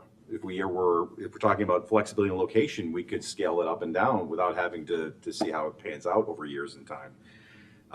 The seasonality aspect of it, I actually disagree. I think you're going to be needing more parking during the winter time than in the summertime. The summertime is when people walk downtown. The wintertime is when they drive downtown because it's very cold. And I would like to preserve more flexibility with respect to use, location, and seasonality. I don't agree that the loss of 17 permanent spaces is more or less the same as the loss of 18 seasonal spots. I think that's apples and oranges, which is another reason why I think having flexible amenities would be a better way to do this. Again, let's play multiple dimensions and not just one. Let's play chess instead of checkers. I realize that may take more effort That may take more, and that's why I started off by saying I want to push the creative envelope further. And I just think that would be something that would be long-term more beneficial to us and not leaving future council second guessing what this one did. So having said all that, if we're going to proceed to eliminate permanently 17 parking spaces, not just seasonally eliminating approximately the same amount of parking spaces, I want to pick up on what Commissioner Davenport said now and said before, is I think we at the same time should be also pushing the creative envelope in terms of how do we better leverage existing parking assets elsewhere. I think there's a general consensus up here that we have all kinds of parking, but there's also perception that we don't. So there's a gap there. And how do we bridge that gap? I think the gap could be wayfinding signage. It could be a better delineation or identification of existing parking assets that are being underutilized. And I think that we ought to be doing that hand in hand with eliminating permanently 17 parking spaces downtown. Kind of a little bit of putting our money where our mouth is, but no, there's plenty of parking. I'm not worried about losing 17, 18, and I tend to agree with that. But then I think we owe it at the same time to have that plan of how are we going to leverage those other existing parking assets that we have been saying over and over again are being underutilized. Now, I think that those two things happening hand in hand would go a long way towards creating more support and more embracement. I just said that. More embracing of this proposal, because I agree overall, notwithstanding what sounds like some Debbie Downer comments right now. Overall, I think this is a terrific improvement, and it will, I think people will definitely linger more downtown. We've worked very hard over the last 2 decades to make downtown Downers Grove a destination. It has achieved that and then some, and this will continue to build upon that. So make no mistake, I'm very positive about all this. I'm glad we're doing it. In this one respect, I just don't think we're going far enough. I think we're settling. All right, thank you, Mayor. I just wanted to jump on the parking comment from both Commissioner Tully and Commissioner Davenport. I mean, we, in 2019, I think it was, we did a downtown parking study. And we've talked about this bits and pieces over the last couple of years while we've been doing this. But you know, one of the things that we talked about was better wayfinding back then. And then COVID hit, and you know, the parking downtown was a heck of a lot easier to find because there were a lot fewer people who were going downtown on the train. That's less and less so these days, although trains still aren't as heavily populated as they once were. But I think it's time to pull that back out and do what we need to do. So we'll take this, I see a lot of heads nodding when we talk about wayfinding signage to take the best advantage and make the best use of existing parking resources. That's something that we can direct, that when Hitchcock puts the final plans together, to be a specific recommendation that the wayfinding signage, a big component of that is to address where you can find accessible parking. So we'll take that as direction from tonight, unless we hear any objection from the council on that. Just have a quick comment. That it's. We're not done. Oh, Go ahead. Okay, well, I'm just responding to so in addition to wayfinding, right, there's a number of other things that could be looked at. So including length of time that you're allowed to park in any certain spot, right? And somewhat, so looking at the overall situation and building in some consistency, so that there's some predictability to that as well. So it's not so hodgepodge, if you will. So I think it's a little more involved than just hey, go here. Yeah, is where I was. Yeah. Those aspects would rise to the level of a discussion. Look, in plain English, that takes a lot of work. And we're happy to do it if directed by the council as part of long-range planning, where we get to talk about resource allocation and direction. The aspect of wayfinding signage to point is just a small component. Totally agree with that. But it's something we could commit to right now to put that in the plan. The other stuff, operational changes, programming changes, those things I think are a bigger discussion that would go beyond the scope of this. Understood that. I just wanted to get it into the record. Yeah. Chris? Just a small point, I think, as it pertains to parking. I think the option that was presented was far more conservative than option 2 or the others, right, in terms of the number of parking spaces that we lost. So when we met back in September, we were given a few options, and that were, I think, much more aggressive as it came to reduction in parking. To me, I think these current options do reflect a balance of us listening and trying to preserve what we could, while still meeting the objectives. So just a point of fact that this actually is more conservative than we could have gone. Yes. Thanks, Mayor. I got a couple of comments I want to throw into the mix too. Parking thing is, I won't repeat everything I've said about parking, but I think we have to, I don't disagree about the signage and efforts to try and help people find the parking that's there, but it's a little bit like stormwater and expectation. You see standing water, you don't necessarily have a flooding problem. Maybe there for a little while on purpose. I think it's a little bit like that with parking and expectations. Maybe the signs will help that. But expectations, I just think it's important to continually reiterate, at least from my standpoint, the expectation that people will drive down to downtown Downers Grove, the place we're hoping gets hundreds of thousands of visitors every year, and pull in front of their place of choice. And anything other than that, or having to walk a couple of blocks, means we have a problem I struggle with. More specifically, back to the plan here, I want to talk a little bit, Stan, and if I'm jumping ahead of you, you can stop me. Washington East along Warren, where there was highlighted some lighting, I think, and some parkway sort of formalization kind of work going on, right? Warren Avenue. Yeah, from- Warren between Avenue right here Washington, in Washington, between Washington yes. Prospect. So I'd like us to be really leaning into this idea that we're kind of trying to connect along Rogers over to Fairview. Yep. And I think that includes Warren. And to what I mean when I say leaning in more is, things like Elm Street. We have a street that comes in there. Well, that's another opportunity in my mind for things like bump outs and seat walls.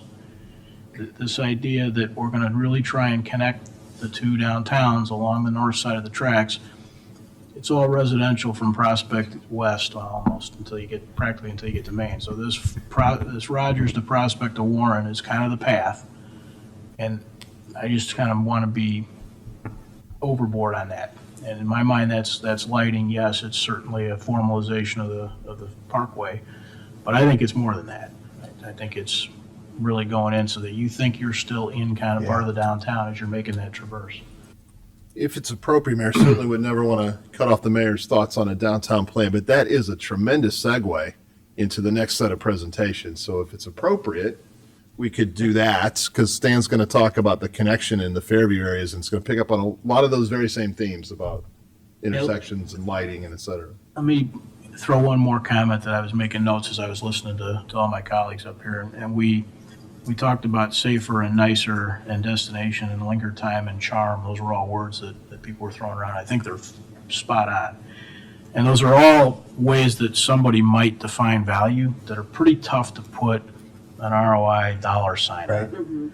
And so I just, I think everybody knows that, but as we talk about costs, as Mike said, there will undoubtedly be some rollout plan that'll be sensitive to our budget and our abilities. But it shouldn't be, I don't think, purely through the lens of, what does this cost in the moment and what do I think I'm getting back for it? Because there's more to it than that, so. I might suggest the word investment. Yeah. Absolutely. All right, Dave. So just a quick summary, we'll take direction that the wayfinding signage in the plan should suggest that we get people to parking resources. We'll leave out the diagonal crossing at Warren and Prospect for now until we learn a little bit more. We'll clarify in the final draft of this plan in the coming weeks, just clarify where those lighting features would go, what's existing, what's proposed. And we're going to recheck that pedestrian crosswalk at Rogers in Maine. Dave, would it be too much to ask for just a lighting overlay? Sure, we can do So that. we could kind of see the lighting, maybe even what's existing and what might be added. Yep, to highlight the lighting. That would we be can do great. Thank you. With those as direction, we're basically, our takeaway is that the council is pleased with the plan, and we can direct Hitchcock to move on to the next phase of drawing these parts of finish up the written plan and the part that goes with it. But wait, there's more, because we have to discuss the connections area and the Fairview area. Yes. Stay in pop. Thank you, Manager Fieldman. So I'll go over the connection, and then we'll talk about Fairview in one. As we noted, the connection area is really between downtown and Fairview. We've identified it as Warren, but talking to the mayor here, we can include Rogers there as well. There was only really one concept here, was to connect on Rogers. You can see there's identified a multi-use asphalt path on the south side of Rogers that would connect from downtown to Fairview, shown in the red dash. Here's the pedestrian lighting along Rogers, and then you can see going down Prospect towards Warren there as well. And then we do have these intersection improvements at various intersections along the way downtown. Just looking at this one, I think Mayor, you a little bit touched on this a little bit. You can see some pavement improvements, some wayfinding gateway signs that could connect the two and create that sort of ambiance to feel like you're walking between the two or walking within the two, actually. And then you also see there's a pedestrian light here, some ornamental trees, and some benches here too, or some masonry walls as well. So I think that might address in this section what you were talking about just a few minutes ago. So this is just one intersection. It is a three-way intersection here. There's a four-way intersection of Prospect. And then if you look at Linden, that is just the one crosswalk there, east-west across Linden Place. And this whole process through Guiding DG, we've been talking a lot about trade-offs. So this is existing conditions here where you see street trees and utility poles and the existing sidewalk. So if the plan were to move forward with this, we would have to look at how that could potentially impact street trees and green space in this corridor. Moving on to Fairview, the Fairview focus area is streetscape.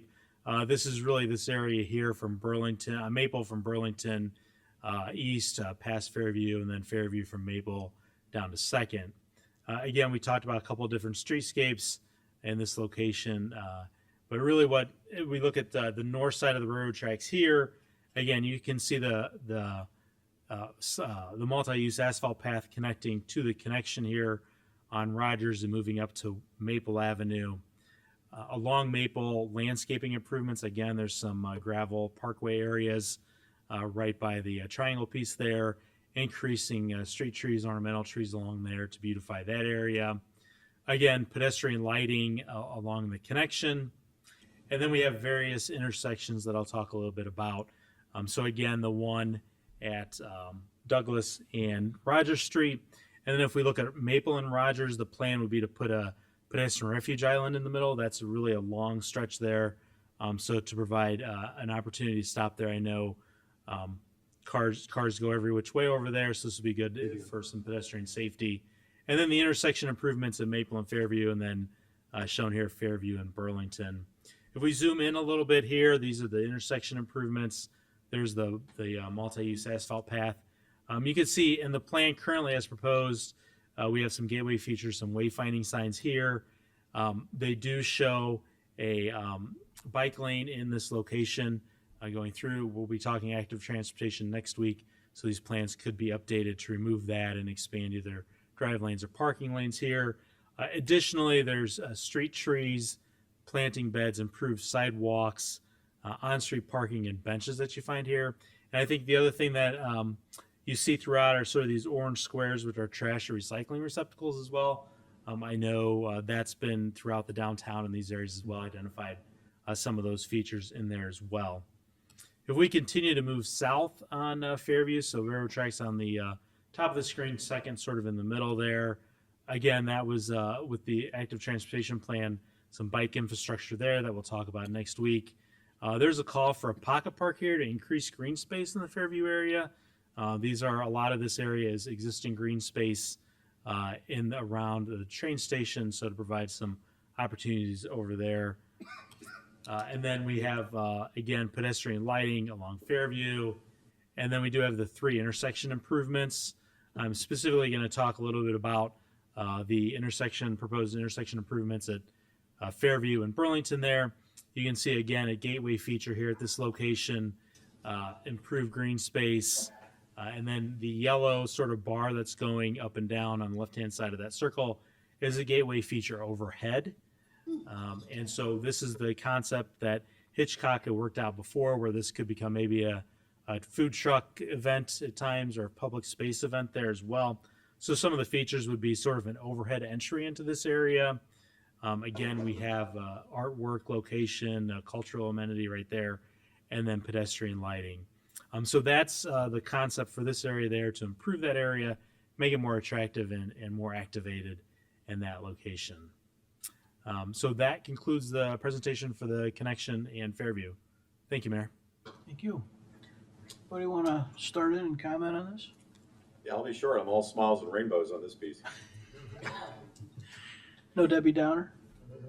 All right. Danny?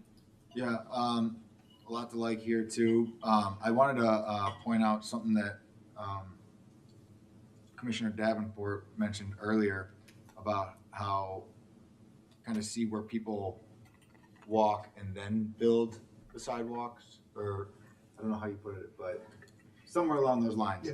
And in our plan on the connection streetscape, we have Rogers connecting to Prospect down to Warren. And being someone who lives in the Fairview corridor, and I don't know about you, Commissioner Jose, but I've never taken a left on Prospect and walked down Warren to visit the farmer's market. I continue going down Rogers and I take a left on Washington, or I go all the way to Main Street. So I guess I don't know if there's a reason why we did that, but using the logic that you'd stated earlier, Yep. I would continue going down Rogers. I do too. So I'd like to pick up on that, because I had the very same thought, Danny, that not once have I gone down to Warren. Although, given the fact that very few people do that, the thought occurred to me that maybe we should encourage pedestrians and bicyclists to go down that way. But if they're not going to go, then they're not going to go.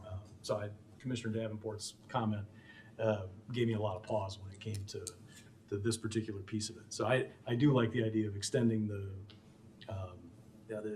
down Rogers, but those last couple of blocks before you get to Main Street can really be congested.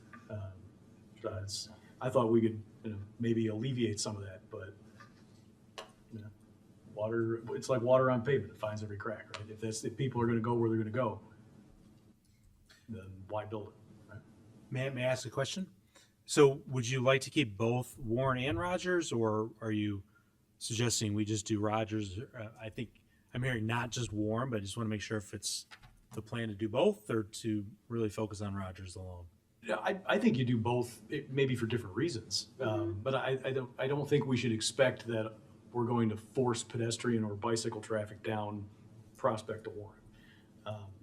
I think we should improve both for the same reason, that, hey, they're right there in our downtown and are very visible as you're going to our downtown, coming off the train. So these are improvements and investments we should make.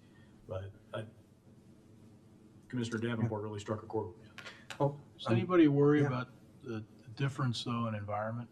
I mean, I hear you. If you're walking down Rogers, you might go straight. I actually walk that and tend to go down Prospect. But Prospect to Washington on Rogers is single-family residential. It's a very different environment than Warren or Rogers from Prospect to Fairview. I'm just highlighting that. In terms of what we're talking about, which is pedestrian lighting. In terms of what we're talking about, which is pedestrian lighting and hardscape kinds of things, wayfinding signs, things like that. I mean, we're talking about a lot more than a mixed-use path, right? Yeah.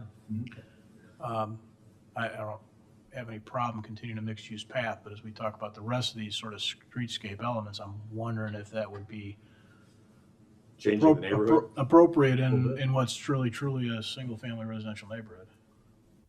Different. We might, if I might, Mayor? Yeah, please.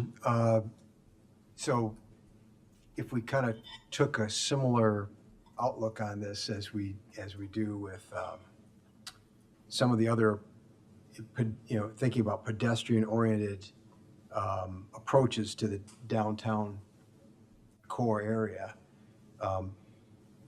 we didn't take the bike lanes right through Main Street as they did in other towns in the Midwest, in my home state of Michigan, for a reason. I think, so I'm jumping ahead a little bit, but, we start thinking about our active transportation plan. And, the idea is to kind of get to a certain point and then it disperses, right? So with that in mind, maybe this does make sense to stop the hardscape, streetscape sort of improvements here at Prospect with the idea that, there's a little bit of a nod to, might be better for you to turn and go south there and then continue on Warren. But if you keep going, that's fine too. If we wanted to continue all the way to Washington, the whole idea, wait and see where people walk and then put the sidewalk in. We probably, I've mentioned this before too, much earlier on. There's data that shows where people ride their bikes, run, walk. You can see those heat maps, so to speak, already, and that's kind of telling information. That may give us a little guidance on this as well. But I could see an argument for not extending past Prospect and just saying, hey, here's where you are. Maybe there's some improvements we do to the sidewalk areas going west on Rogers, but not to the same scale as what's being proposed east. Good opportunity for Stan to represent downtown as slide number 4, just to refresh. Yes, this is probably better in a connection slide, but this does have Rogers from Highland on the left side of the screen to Elm on the right-hand side of the screen. And you can see the pedestrian crosswalk improvements there. So that would have more of the connection there. And then some concrete improvements on Elm at that intersection as well. So not necessarily the masonry walls or anything like that, but definitely the crosswalks and the street corners would be more prevalent in that same vocabulary. Mayor? Yeah. So the shared path ends at Prospect, correct? Yes. The east end of it is at Prospect. And so the discussion we're having is sort of, are we thinking people might turn south and then head up? So I think I have 2 questions. One, is the reason people maybe stay on Rogers is grade related? I feel like that Prospect kind of dips down and then you kind of come back up, and maybe those pushing strollers may not want to make that trip. What I like about these intersections here that are on the screen is that it does start to feel like you're closer to downtown. So you don't hit that till you hit Prospect, and then it starts to feel like, okay, I'm now entering into this area. So I like 4 a lot the way it is. I like Prospect. I think the only question would be, could you possibly take the shared path and make that turn down Prospect? I don't know. I don't know if there's room Or there. could we just put a wayfinding sign and make it kind of direct people towards Warren and have them go down Prospect to Warren? And try and use wayfinding signs to make people direct them that way. Yeah. I think to Commissioner Davenport's comment earlier too, I think in the active transportation plan, some presentation that'll be coming next week, you'll see like a bike-friendly downtown, so no definitive Lanes and stuff. lanes or markings in that way. And I think, if I remember correctly, sort of it extends into this area, and we've even talked about extending that over. So this may be one of those points, like if you remember in Area 1, where we got the Warren Avenue bike path that runs towards Belmont, so that stops really at Forest right there to get people to the edge of the downtown. And this one might be another one where we stop here. The mayor had a really good point as well, that east of Prospect, it's more industrial, more multifamily, as opposed to start moving closer to downtown, it becomes more of a single family residential feel.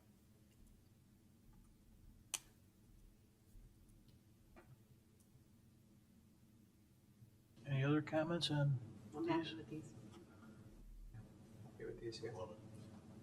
I can't leave it alone. I got a couple. I like everything that's here. My question is a little bit like I had before about more.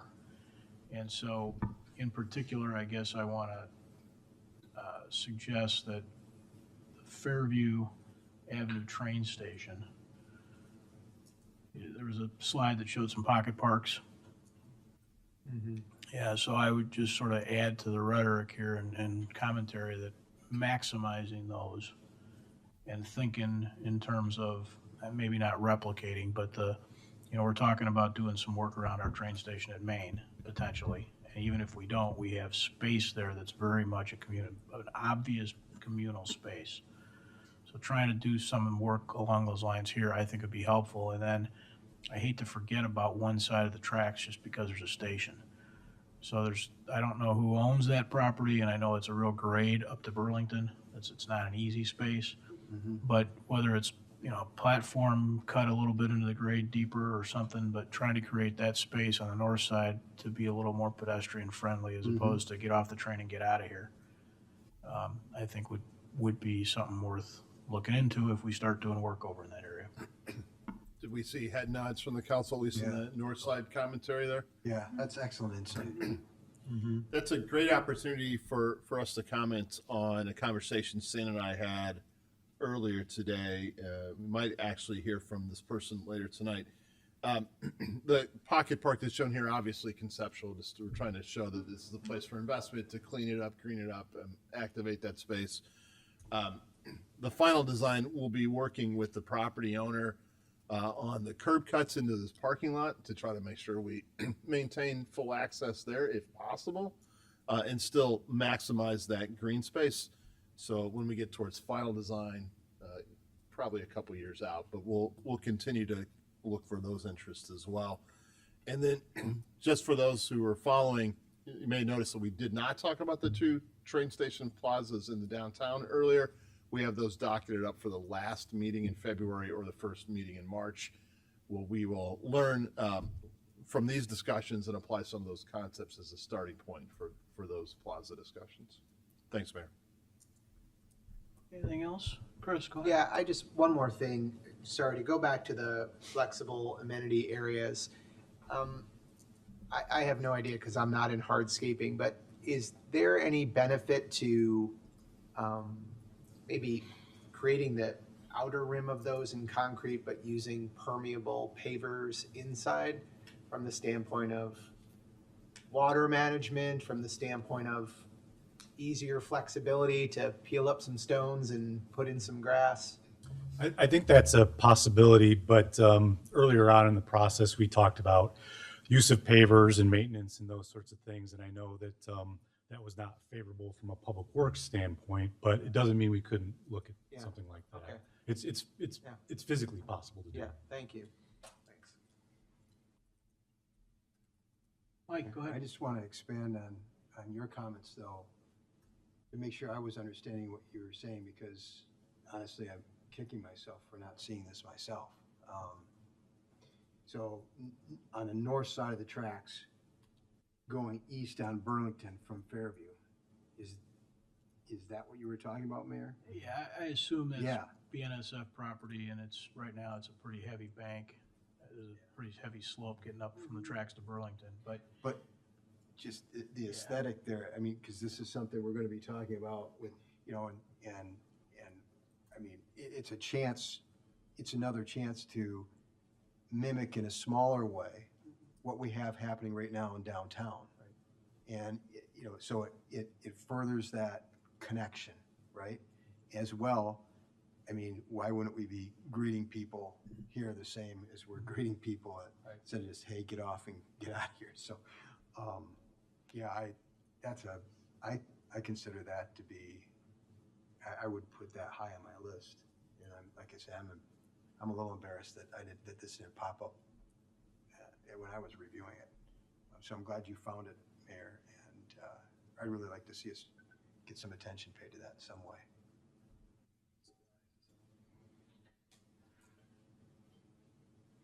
anything else?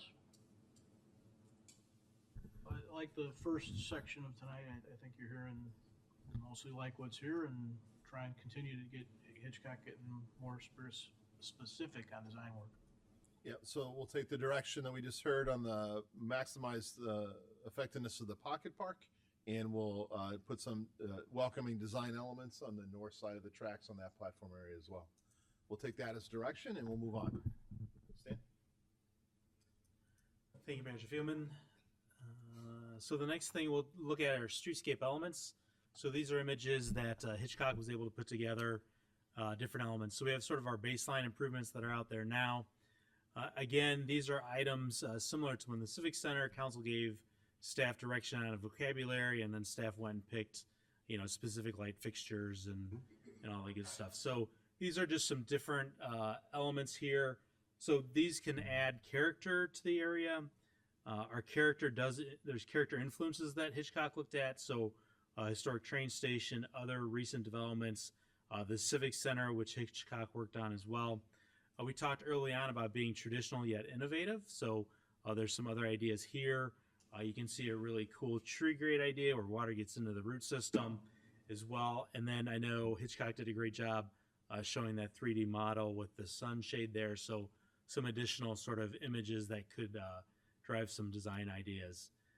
There's trees and plantings here. So how we do plantings, you see the traditional planting beds there, but then you do have some planter boxes in there too.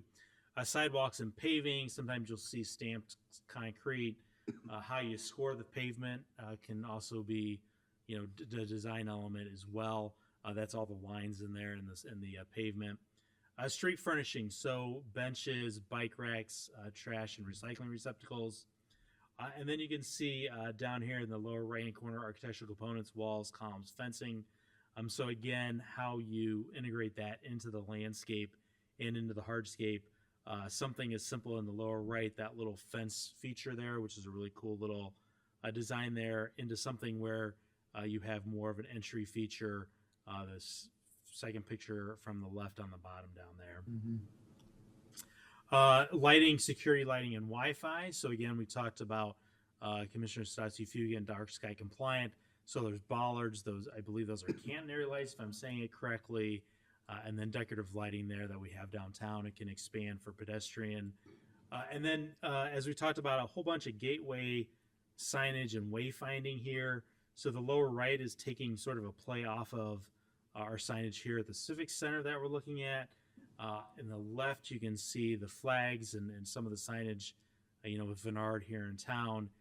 And then, we talked a little bit about doing signage in the lower left-hand corner, public parking and directing people to those. And then up in the upper right-hand corner, maybe some of those features could be used Franklin and Maine, where there's more of a columnar thing, a little taller thing. So we had a little taller signage there. So a lot of different options, but trying to understand the vocabulary and the design aesthetic. Public art and cultural amenities, a whole bunch of different things here. Again, what they have, you can see sometimes you can design benches to be really artistic as well. And then ideas with flexible amenity areas in the upper right. And then other streetscape elements that we might not think about, trash enclosures. Is there some grade changes, in some of the plaza areas, which we'll talk about with CIP projects later on and stuff. So this is the sort of the streetscape elements and some of the ideas, just looking at design vocabulary and some aesthetics there. Thank you, Mayor. Thanks. Anybody want to comment? Mike? Yeah, I just maybe help to frame the discussion a little bit more on this. I know if I was, I think all of this gives you a nice flavor for the kinds of things that could be done right. If I would want to know, if there's anything in any of this that somebody really doesn't like, right? There isn't, as I look at all of this, this all works for me. I mean, it generally, so keeping that sort of higher up view and is this sort of this flavor, right? If there's anything in this that any of us really object to, I think might help a little bit. I, for one, don't have anything that's really saying to me, hey, I wouldn't I wouldn't want that in my downtown. I had a couple of things, and they're not so much about not liking it as I'm generally, I'd want to I'd want one eye focused on future maintenance. So There you go. so I'm generally a little skeptical of wood in those environments, as opposed to metal. When you think park benches, there's those ones with sort of the traditional cast iron ends that have wood slats between them, and they generally end up either moldy, needing to be power washed, or broken. So I think metal is I'm more interested in that. There's some synthetic materials too that could be used that are long lasting, that Yeah, give you a until little somebody more. skateboards on them like Valley Dog. Oh, okay.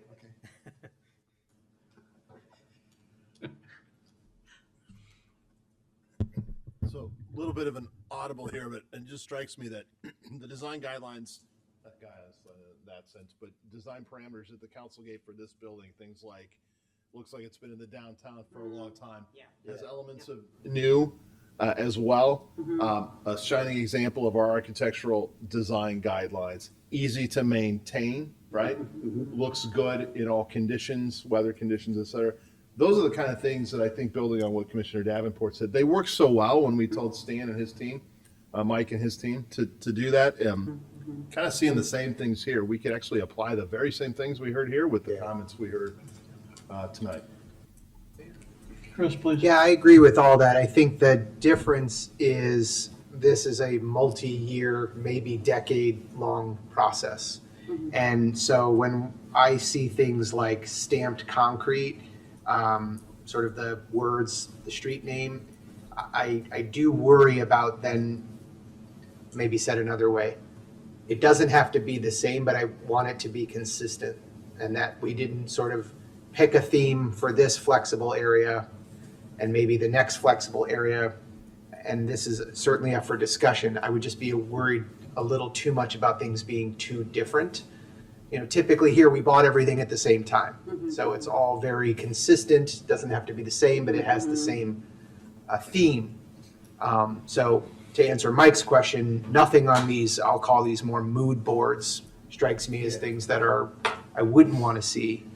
I would just I want to be careful about inconsistencies in something that's the same. So the sort of street walk, sidewalk, paving, crosswalks example, the sort of word royal, I don't love, but okay.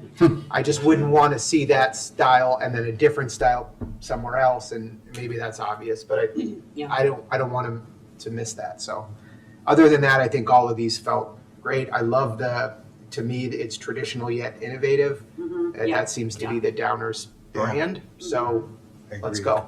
Yeah. I agree. If I just to play on that a little bit, I think what I'm hearing, and I think is an excellent point, is that this is something that's implemented over time. And so the ability to continue doing it, so whatever that is, the availability of that piece or the appropriateness of that piece, that it's more predictable that if 5 years from now, we're still going to want to be doing that, right? One of the design guidance points you gave us in this building was timeless design. I didn't have it at the tip of my tongue, but timeless. And I think that's what we're getting at here. So that if it is built over time, as Commissioner Gilmartin said, and it likely will be, that you won't be able to say, well, you can tell this was built in 2026 and this was built in 2030. It all looks timeless. And then the only other thing I would ask about, Wi-Fi has been mentioned a few times, I think, in this. And I think that's an important thing to be ready, meaning whatever we design has those elements baked in. Whether we flip that switch is a different subject, but I think there's a lot of future proofing in that I would be interested. So smart stuff, things that can be connected might make sense. To say we're doing a little bit of staging here, which I think is way farther down the road than I'm prepared to really jump into right now, but I appreciate the question. But I would agree with it, flexibility, sustainability, and durability. Anyone else? Got that, Dave? We do. And more importantly, I think Stan's got it. So We'll rely on that. It's great direction from the council. I think we have one more piece. So next we were going to get into the 2025 capital projects and identify some of those in the downtown that we were looking to get council direction on. So principally these are taking paved areas and turning them into green. So the first one would be on Grove Street, just south of the Emmets parking lot there, converting some pavement into a planting bed with a couple of street trees. As we move north, we were looking to do the Main Street pedestrian crossing at the cemetery there. So that could be a design project there with the sunshade structure and the crosswalk and then the planting areas and masonry walls. Excuse me. Next, we would be looking just north of the downtown parking garage. This is into the Angelo's parking lot and immediately north of the combined dumpster over in that location. So greening these up, taking out pavement and adding in planting beds there as well. Moving over to just south of the Downers Grove Economic Development Corporation in Masonic Temple, again, taking out some of those paved areas and striped areas as well and creating a green space in those areas. Those are striped areas right now in these two locations, so converting that to green space. Next would be adding native plantings adjacent to the parking deck. So this is a couple of little medians in the middle that are not currently native. I believe they might be turf if I remember correctly. And so converting those into native plantings in these two locations. Our sixth location would be in front of the library. There's some large striped areas over there that could be converted to green space. One of those areas does show a tree, but we could move that into a planting bed, both of those areas as well. And I'm sorry, did I say the post office? Yeah, I apologize. Post office over there on Curtis Street. The next one would be on the curve on Washington there. There are some paved areas there that we could convert into, again, additional green space on Washington Street. And then on the north side over near Station Crossing by Every Day's a Sunday and Giamia's and Sushi House and the other businesses that are over there, again, converting this little area into some green space on the north side of the railroad tracks. And then finally, looking at the intersection of Main and Franklin, implementing these improvements, which would be some concrete, masonry walls, green space, and a location for a gateway feature as well. So those are the 9 areas that staff had identified as potential 2025 capital improvements. Anyone want to comment on this? Go ahead, Mike. Sure, I'll start us off. I meant to say something about this sooner, so I really appreciate the fact that we're going to be doing some things right there at the parking garage and right around the EDC. Needless to say, it doesn't look terrific right now. And, economic development is a big focus going forward and even one of the reasons why we're doing some of the things that we're doing here, right? So a good first impression to folks, I think is important right there. So I'm glad to see that in this. And I think it's also going to be fun to see some of these pieces start to roll out really quickly for people to get some flavor of what's coming. So that's all I have to say. Thanks. Anybody feel differently? Bunch of head nods. That's Always great. have to get some native plantings in there. Great direction from that. I think we just have a wrap-up slide or two, right, Stan? Yes, sir. So our next steps would be to present the proposed outdoor dining program at the next village council meeting. As Manager Fielman noted, present the train station plaza either February 18th or the first meeting in March. And then staff will work with Hitchcock Design Group for our streetscapes report, including an implementation strategy. And then we'll get a draft summary document going, HPDRB and village council review, and approvals in the March-April timeframe. I'd appreciate it, and I want to say thanks for everybody's time and comments. It's really great to work with this group and to hear your feedback on this exciting project. Thank you. Anyone else got a comment? Dave, is that the extent of manager's report for tonight? It is, Mayor. All right, we, keeping with our process through the guiding DG, if there's anyone that wants to make a comment on what they just heard, we'd welcome those comments.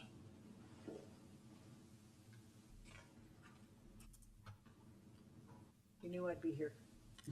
I want to thank Commissioner Tully for his comments. Until I heard him speak, I was wondering why actually bother making any comments at all, or attending the meetings, or being interested in how this is all developed, because has been little effect apparently.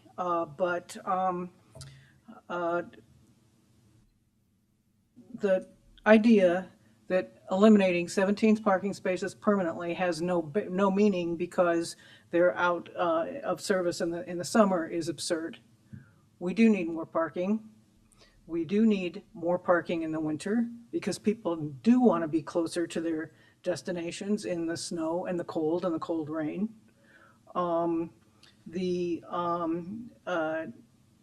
It's been interesting to see how this is all developed, because the initial selections of the preferred plan led one to believe that really the parking space removal would really be only down by Foxtail pretty much, and the rest of it would be left alone, which is clearly not what's happening here.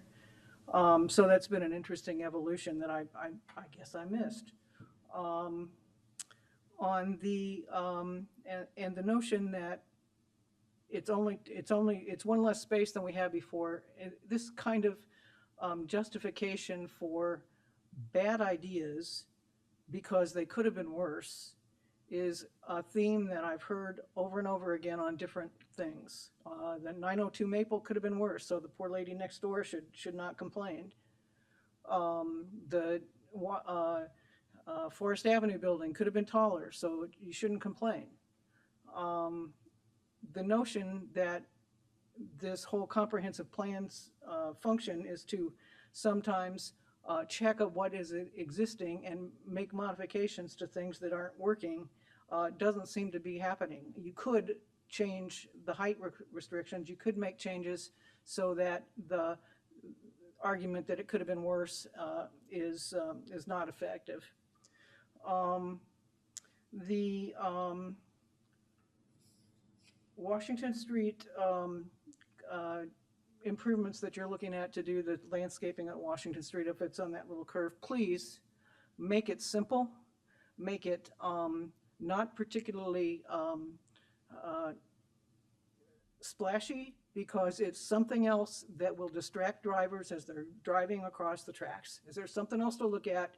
It will make even more dangerous there.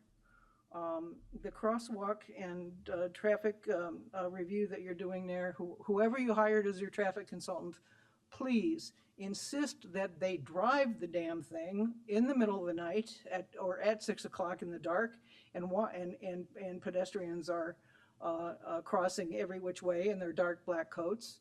And in the morning, when the sun is at 6 o'clock in the morning, when the sun is shining in your eyes, and you can't see, and you're trying to get across the tracks to get to the drop-off place so you can go to work. The traffic consultants results of the traffic consultants that I've seen are just count little blips across a screen and don't take into account the actual physical situation of what's at that trade crossing. It is extremely dangerous. You're making it worse. The diagonal crosswalk there is terrible, and that whole area there is going to be called upon to do more with the new restaurant, which is going to be fun for a lot of people, with the new building that's going to go there. There's going to be a whole lot more activity there. And so the traffic alleviation, pedestrian alleviation there is going to be even more important. I'm sure there's more that jumped out at me that I would probably want to say, but I didn't. My comments here are just scratches, and so I think that this is, well, it's inevitable, but please don't make the parking spaces permanently disabled and relieved. I guess one last thought I have is that you all say you want to make Downers Grove a welcoming place, but it's not welcoming for people who drive. And you want to make it a destination point. Well, there's no place to park when you get here. And the idea that you all tell us that it's not a problem, that we have to be expect difficulty and delays is it's a false premise. And we are here to tell you that there is a parking problem and you ought to address the constituents' concerns. So thank you.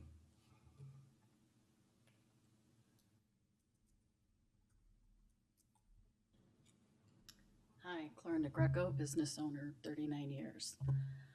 The very first page of that said permanent removal, permanent. I was told of all the meetings that I came to, no decisions were made. Well, the very first page says permanent. As a business owner, and I'm not looking for people to park in front of my business because I built a business in a building that only has 2 parking spots and 1 handicap spot. So I'm not talking about just me. My first location was where that beer brewery place is over there by the library. So I had tons of parking there, diagonal parking, parking across where the commuters are, the library parking. So that's not what I'm saying. What I'm saying is in the wintertime, people, like we're gonna have an ice storm. People don't wanna walk in this, okay? I can give you an example. One of my clients, him and his wife went downtown this summer when it was a nice day, wanted to see how the walk was, wanted to see how the outdoor dining was. They didn't go in the middle of winter. They didn't walk from their house that isn't that far from there. They walked in the summertime. So losing those spaces are okay because people are not bundled up, not trying to worry about, am I gonna fall? Is it icy? I'm going through this slush and whatnot. They wanna be able to park and get a reasonable parking spot. And yes, we have a parking garage, but I'm telling you, until you move the residential parking up to the top floor and open up that bottom, there are a lot of people that don't want to go in that Mario Andretti parking garage. And that's how they are in that parking garage. I am telling you, you can go there when the trains let out. And my clients are going back to work. You can just see from the amount of traffic that goes past my business, all these places are making their employees go back to work.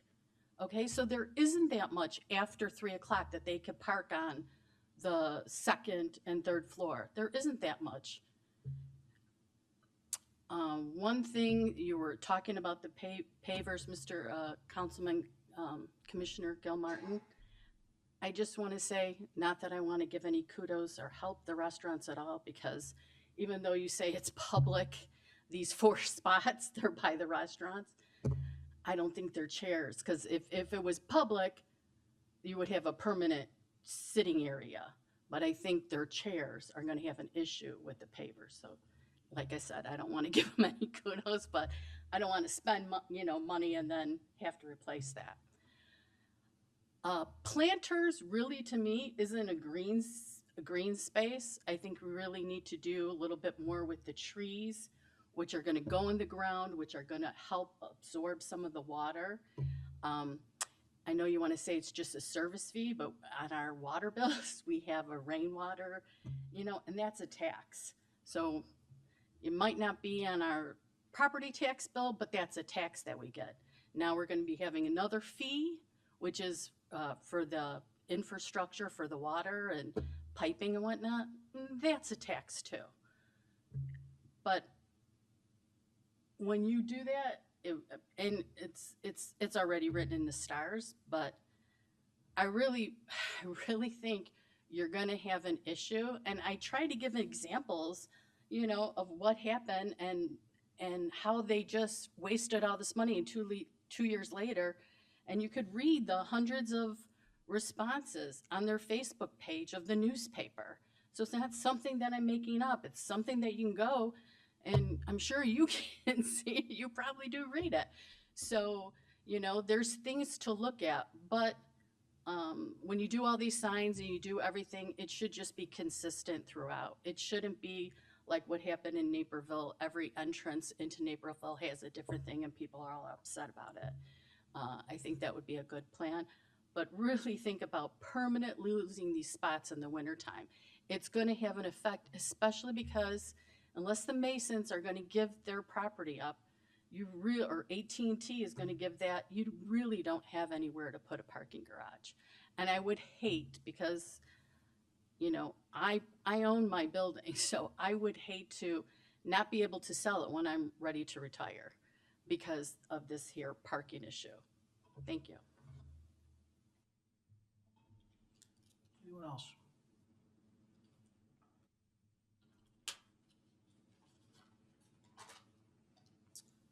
Good evening, Commissioners, Mr. Mayor, staff. Thank you for giving me the opportunity this evening. My name is Tim Postmas. My wife and I and son, we live at 225 Fifth Street here in Downers Grove, which is just off Fairview, just south of the tracks. We've been residents here in Downers Grove for 28 years now. We love Downers Grove. We plan to be here for a very long time. And I just want to say to the staff and to you as well, I think that you have overall done an absolutely fantastic job with the administration of Village of Downers Grove. Again, this is a beautiful town. And of course, there's always, you know, controversies to be had over the years. But let me just say that I think you've done an absolutely terrific job. But the reason I have come to address you tonight, and before I start, let me say something to Dave and Stan. First of all, I just want to let you know that this morning when you called me, I walked away from that call very encouraged by that conversation. I really appreciate the fact that you have reached out to me to discuss what I'm going to go through this evening.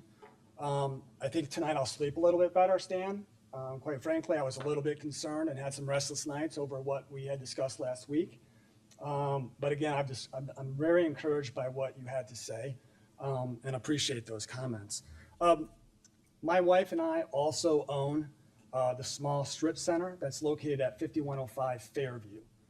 This is the strip center that houses the 7-Eleven right by the tracks there, the Sarpino's restaurant, if you're familiar, and also the small laundromat. And, you know, Stan, if I could ask that maybe you bring up. Hey, Tim. Yes. Right here. Oh. I apologize. I probably should have gone through this at the beginning of the meeting, and I realize you haven't been here to address us before. But what we need to be doing here is making comments for us to hear, not sort of deliberating with staff or others. So it's important in process because we're not going to have a bunch of back and forth. This is sort of a comment drop, if you will. Okay. So please keep focus up here and tell us what's on your mind. And if there's follow-up action that has to happen, we'll deal with that in a different way. Absolutely, Mr. Mayor. Thank you for pointing that out. I apologize. I haven't been up here to address you before. But in either case, if you could refer to the Fairview Streetscape area number 8, if you can have that on your screens. And I don't know what you can specifically see or even if you have the ability to zoom in. But the property that we own that I mentioned there at 5105 Fairview is that building just out of that area that's called Pocket Park, okay? So if you look at that and kind of squint your eyes there, you can actually see a car that's in that entrance right there. And that's the area right now that, according to this proposal, you know, is something that would be taken away from this building. So I'm standing here before you today to actually give serious consideration on whether or not that's something that should be considered. So right now, this small building is 5,400 square feet. It has 18 parking spaces. So these two egresses, you know, an egress to me, if I can make an analogy, is paramount to or akin to arteries to your cardiovascular system. So as we get older, if you have an issue with your cardiovascular system, you could probably deal with it, but at some point, you know, it's probably going to kill you. And I don't mean to over dramatize that, but if anyone has any owner, there's an owner here of a building, having access or curb cuts, as we call it, to your building is absolutely imperative, right? So there are hundreds of cars, no exaggeration there, hundreds of cars that go in and out of this strip mall on a daily basis. And many of those cars, thankfully, have the opportunity right now to egress through that northern access. This building was built in 1969. When it was built, I have the original lease actually still. When it was built, it was a white hen. So if many of you have been around for a while, you may recall that it was a white hen. And then 7-Eleven actually purchased many white hen properties back several years ago, obviously. So this location has been a white hen for 55 years. I was born in 1969, so it's very easy for me to remember. So this is This is a property that's 55, 56 years old, and it's always had always that access on the north side. Now, if you would allow me, there's nothing in your documentation that shows this. I'm sorry. I'm sorry. You can just give a map. The area, et cetera. If I could get one map.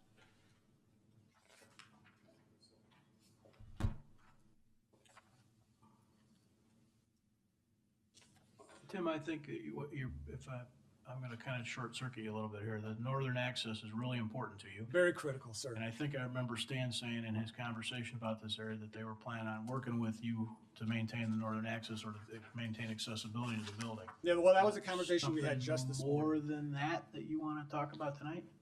Well, I think, listen, I don't want to appear as a whiny resident of this village, right? I just want to make sure that we are collaborating. As I mentioned already, I appreciate the fact that Dave and Stan are willing to work with me on this.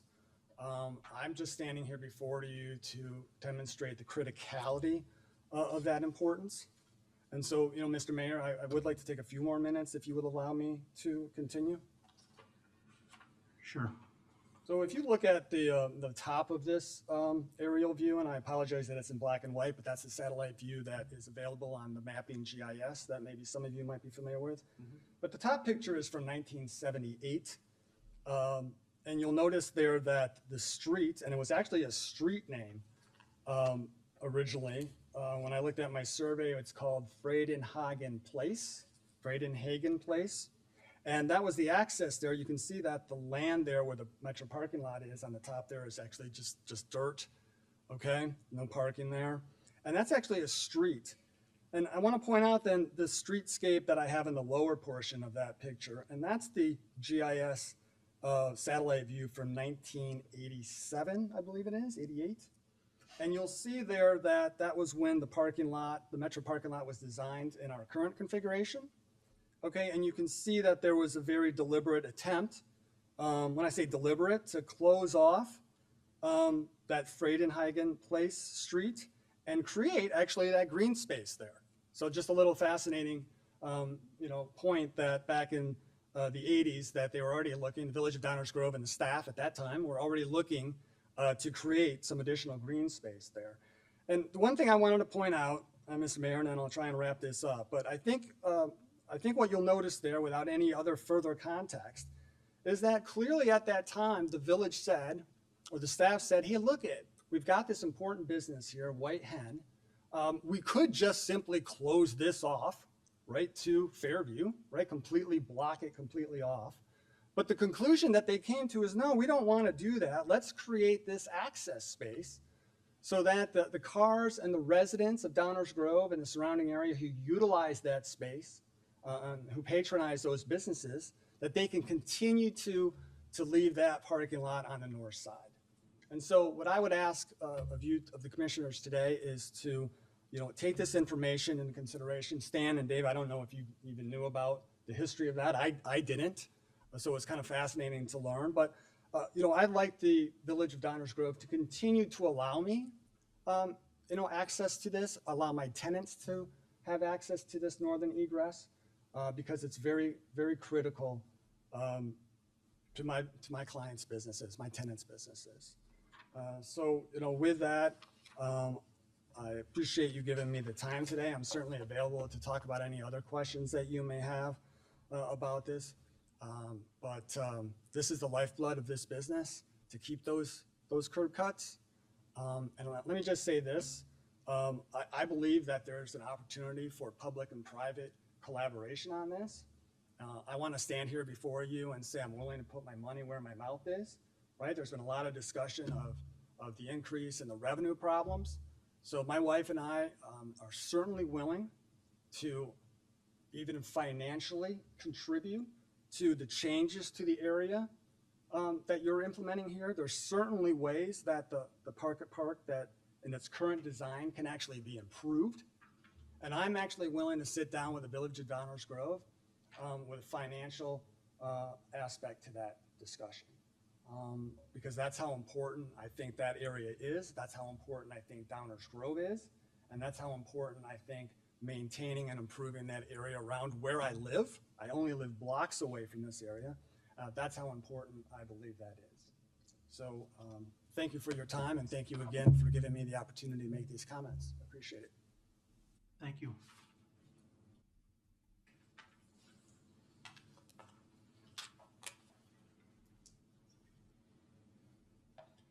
Hi, Council. Sam Vlahos, resident and business owner. First, I want to say thank you all for putting this all together for us, Hitchcock Design. I think what was presented was great.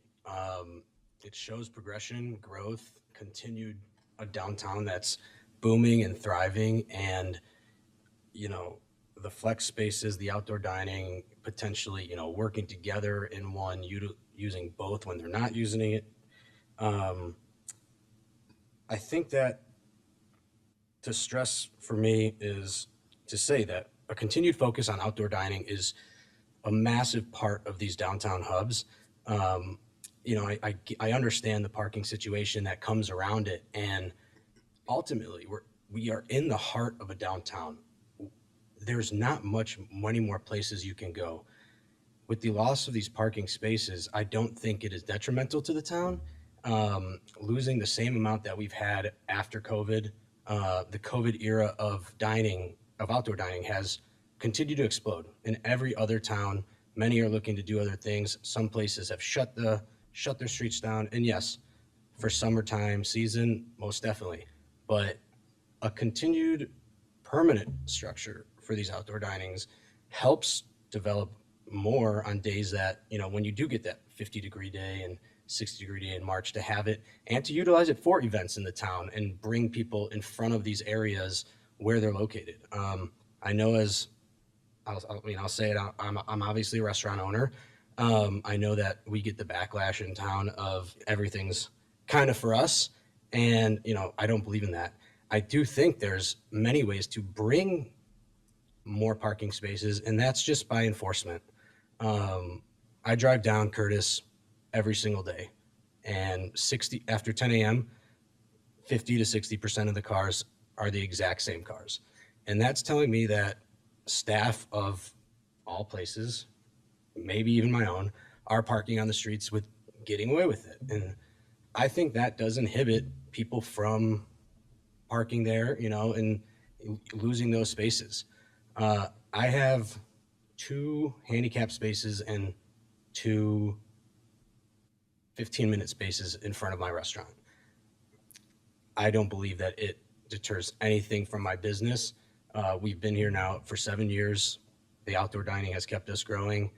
And I believe that with what you guys presented tonight, to continue that outdoor dining focus and bringing that light to a better stance for, all of us there. And that's all I got to say. Thanks, guys.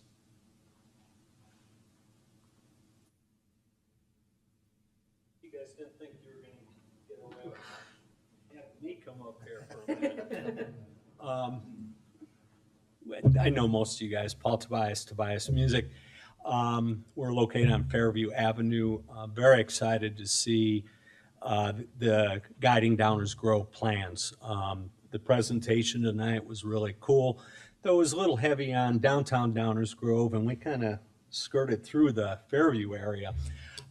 We've been in business 46 years, and as some of you guys probably know, that business district between 2nd Street and Maple has been kind of neglected over the years. I have pictures on my phone of weeds that were waist high on a corner of Fairview and Burlington.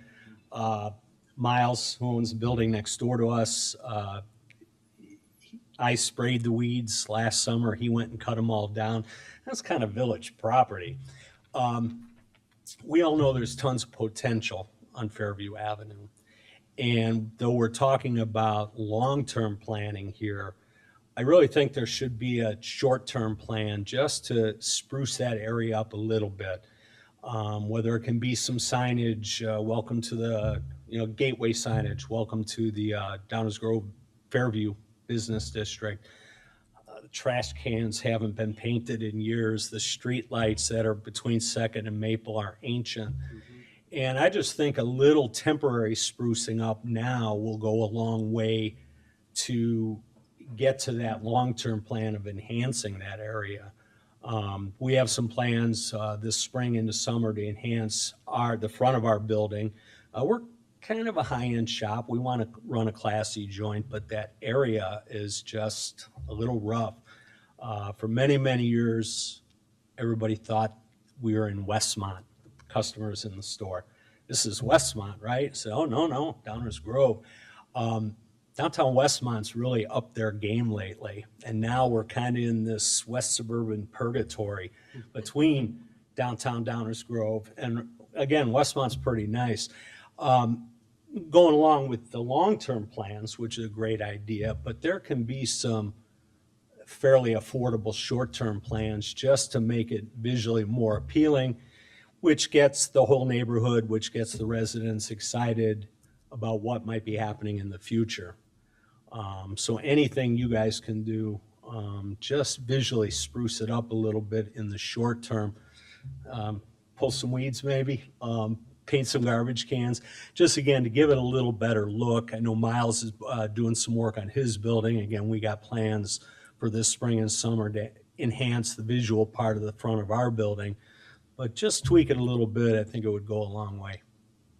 Thank you. Anyone else? Items not on tonight's agenda. Okay. Thank you all for sticking it out tonight. Is there a motion to adjourn? Mayor, I move to adjourn. Second. All those in favor say aye. Aye. Opposed? We are adjourned. Thank you all and have a good night.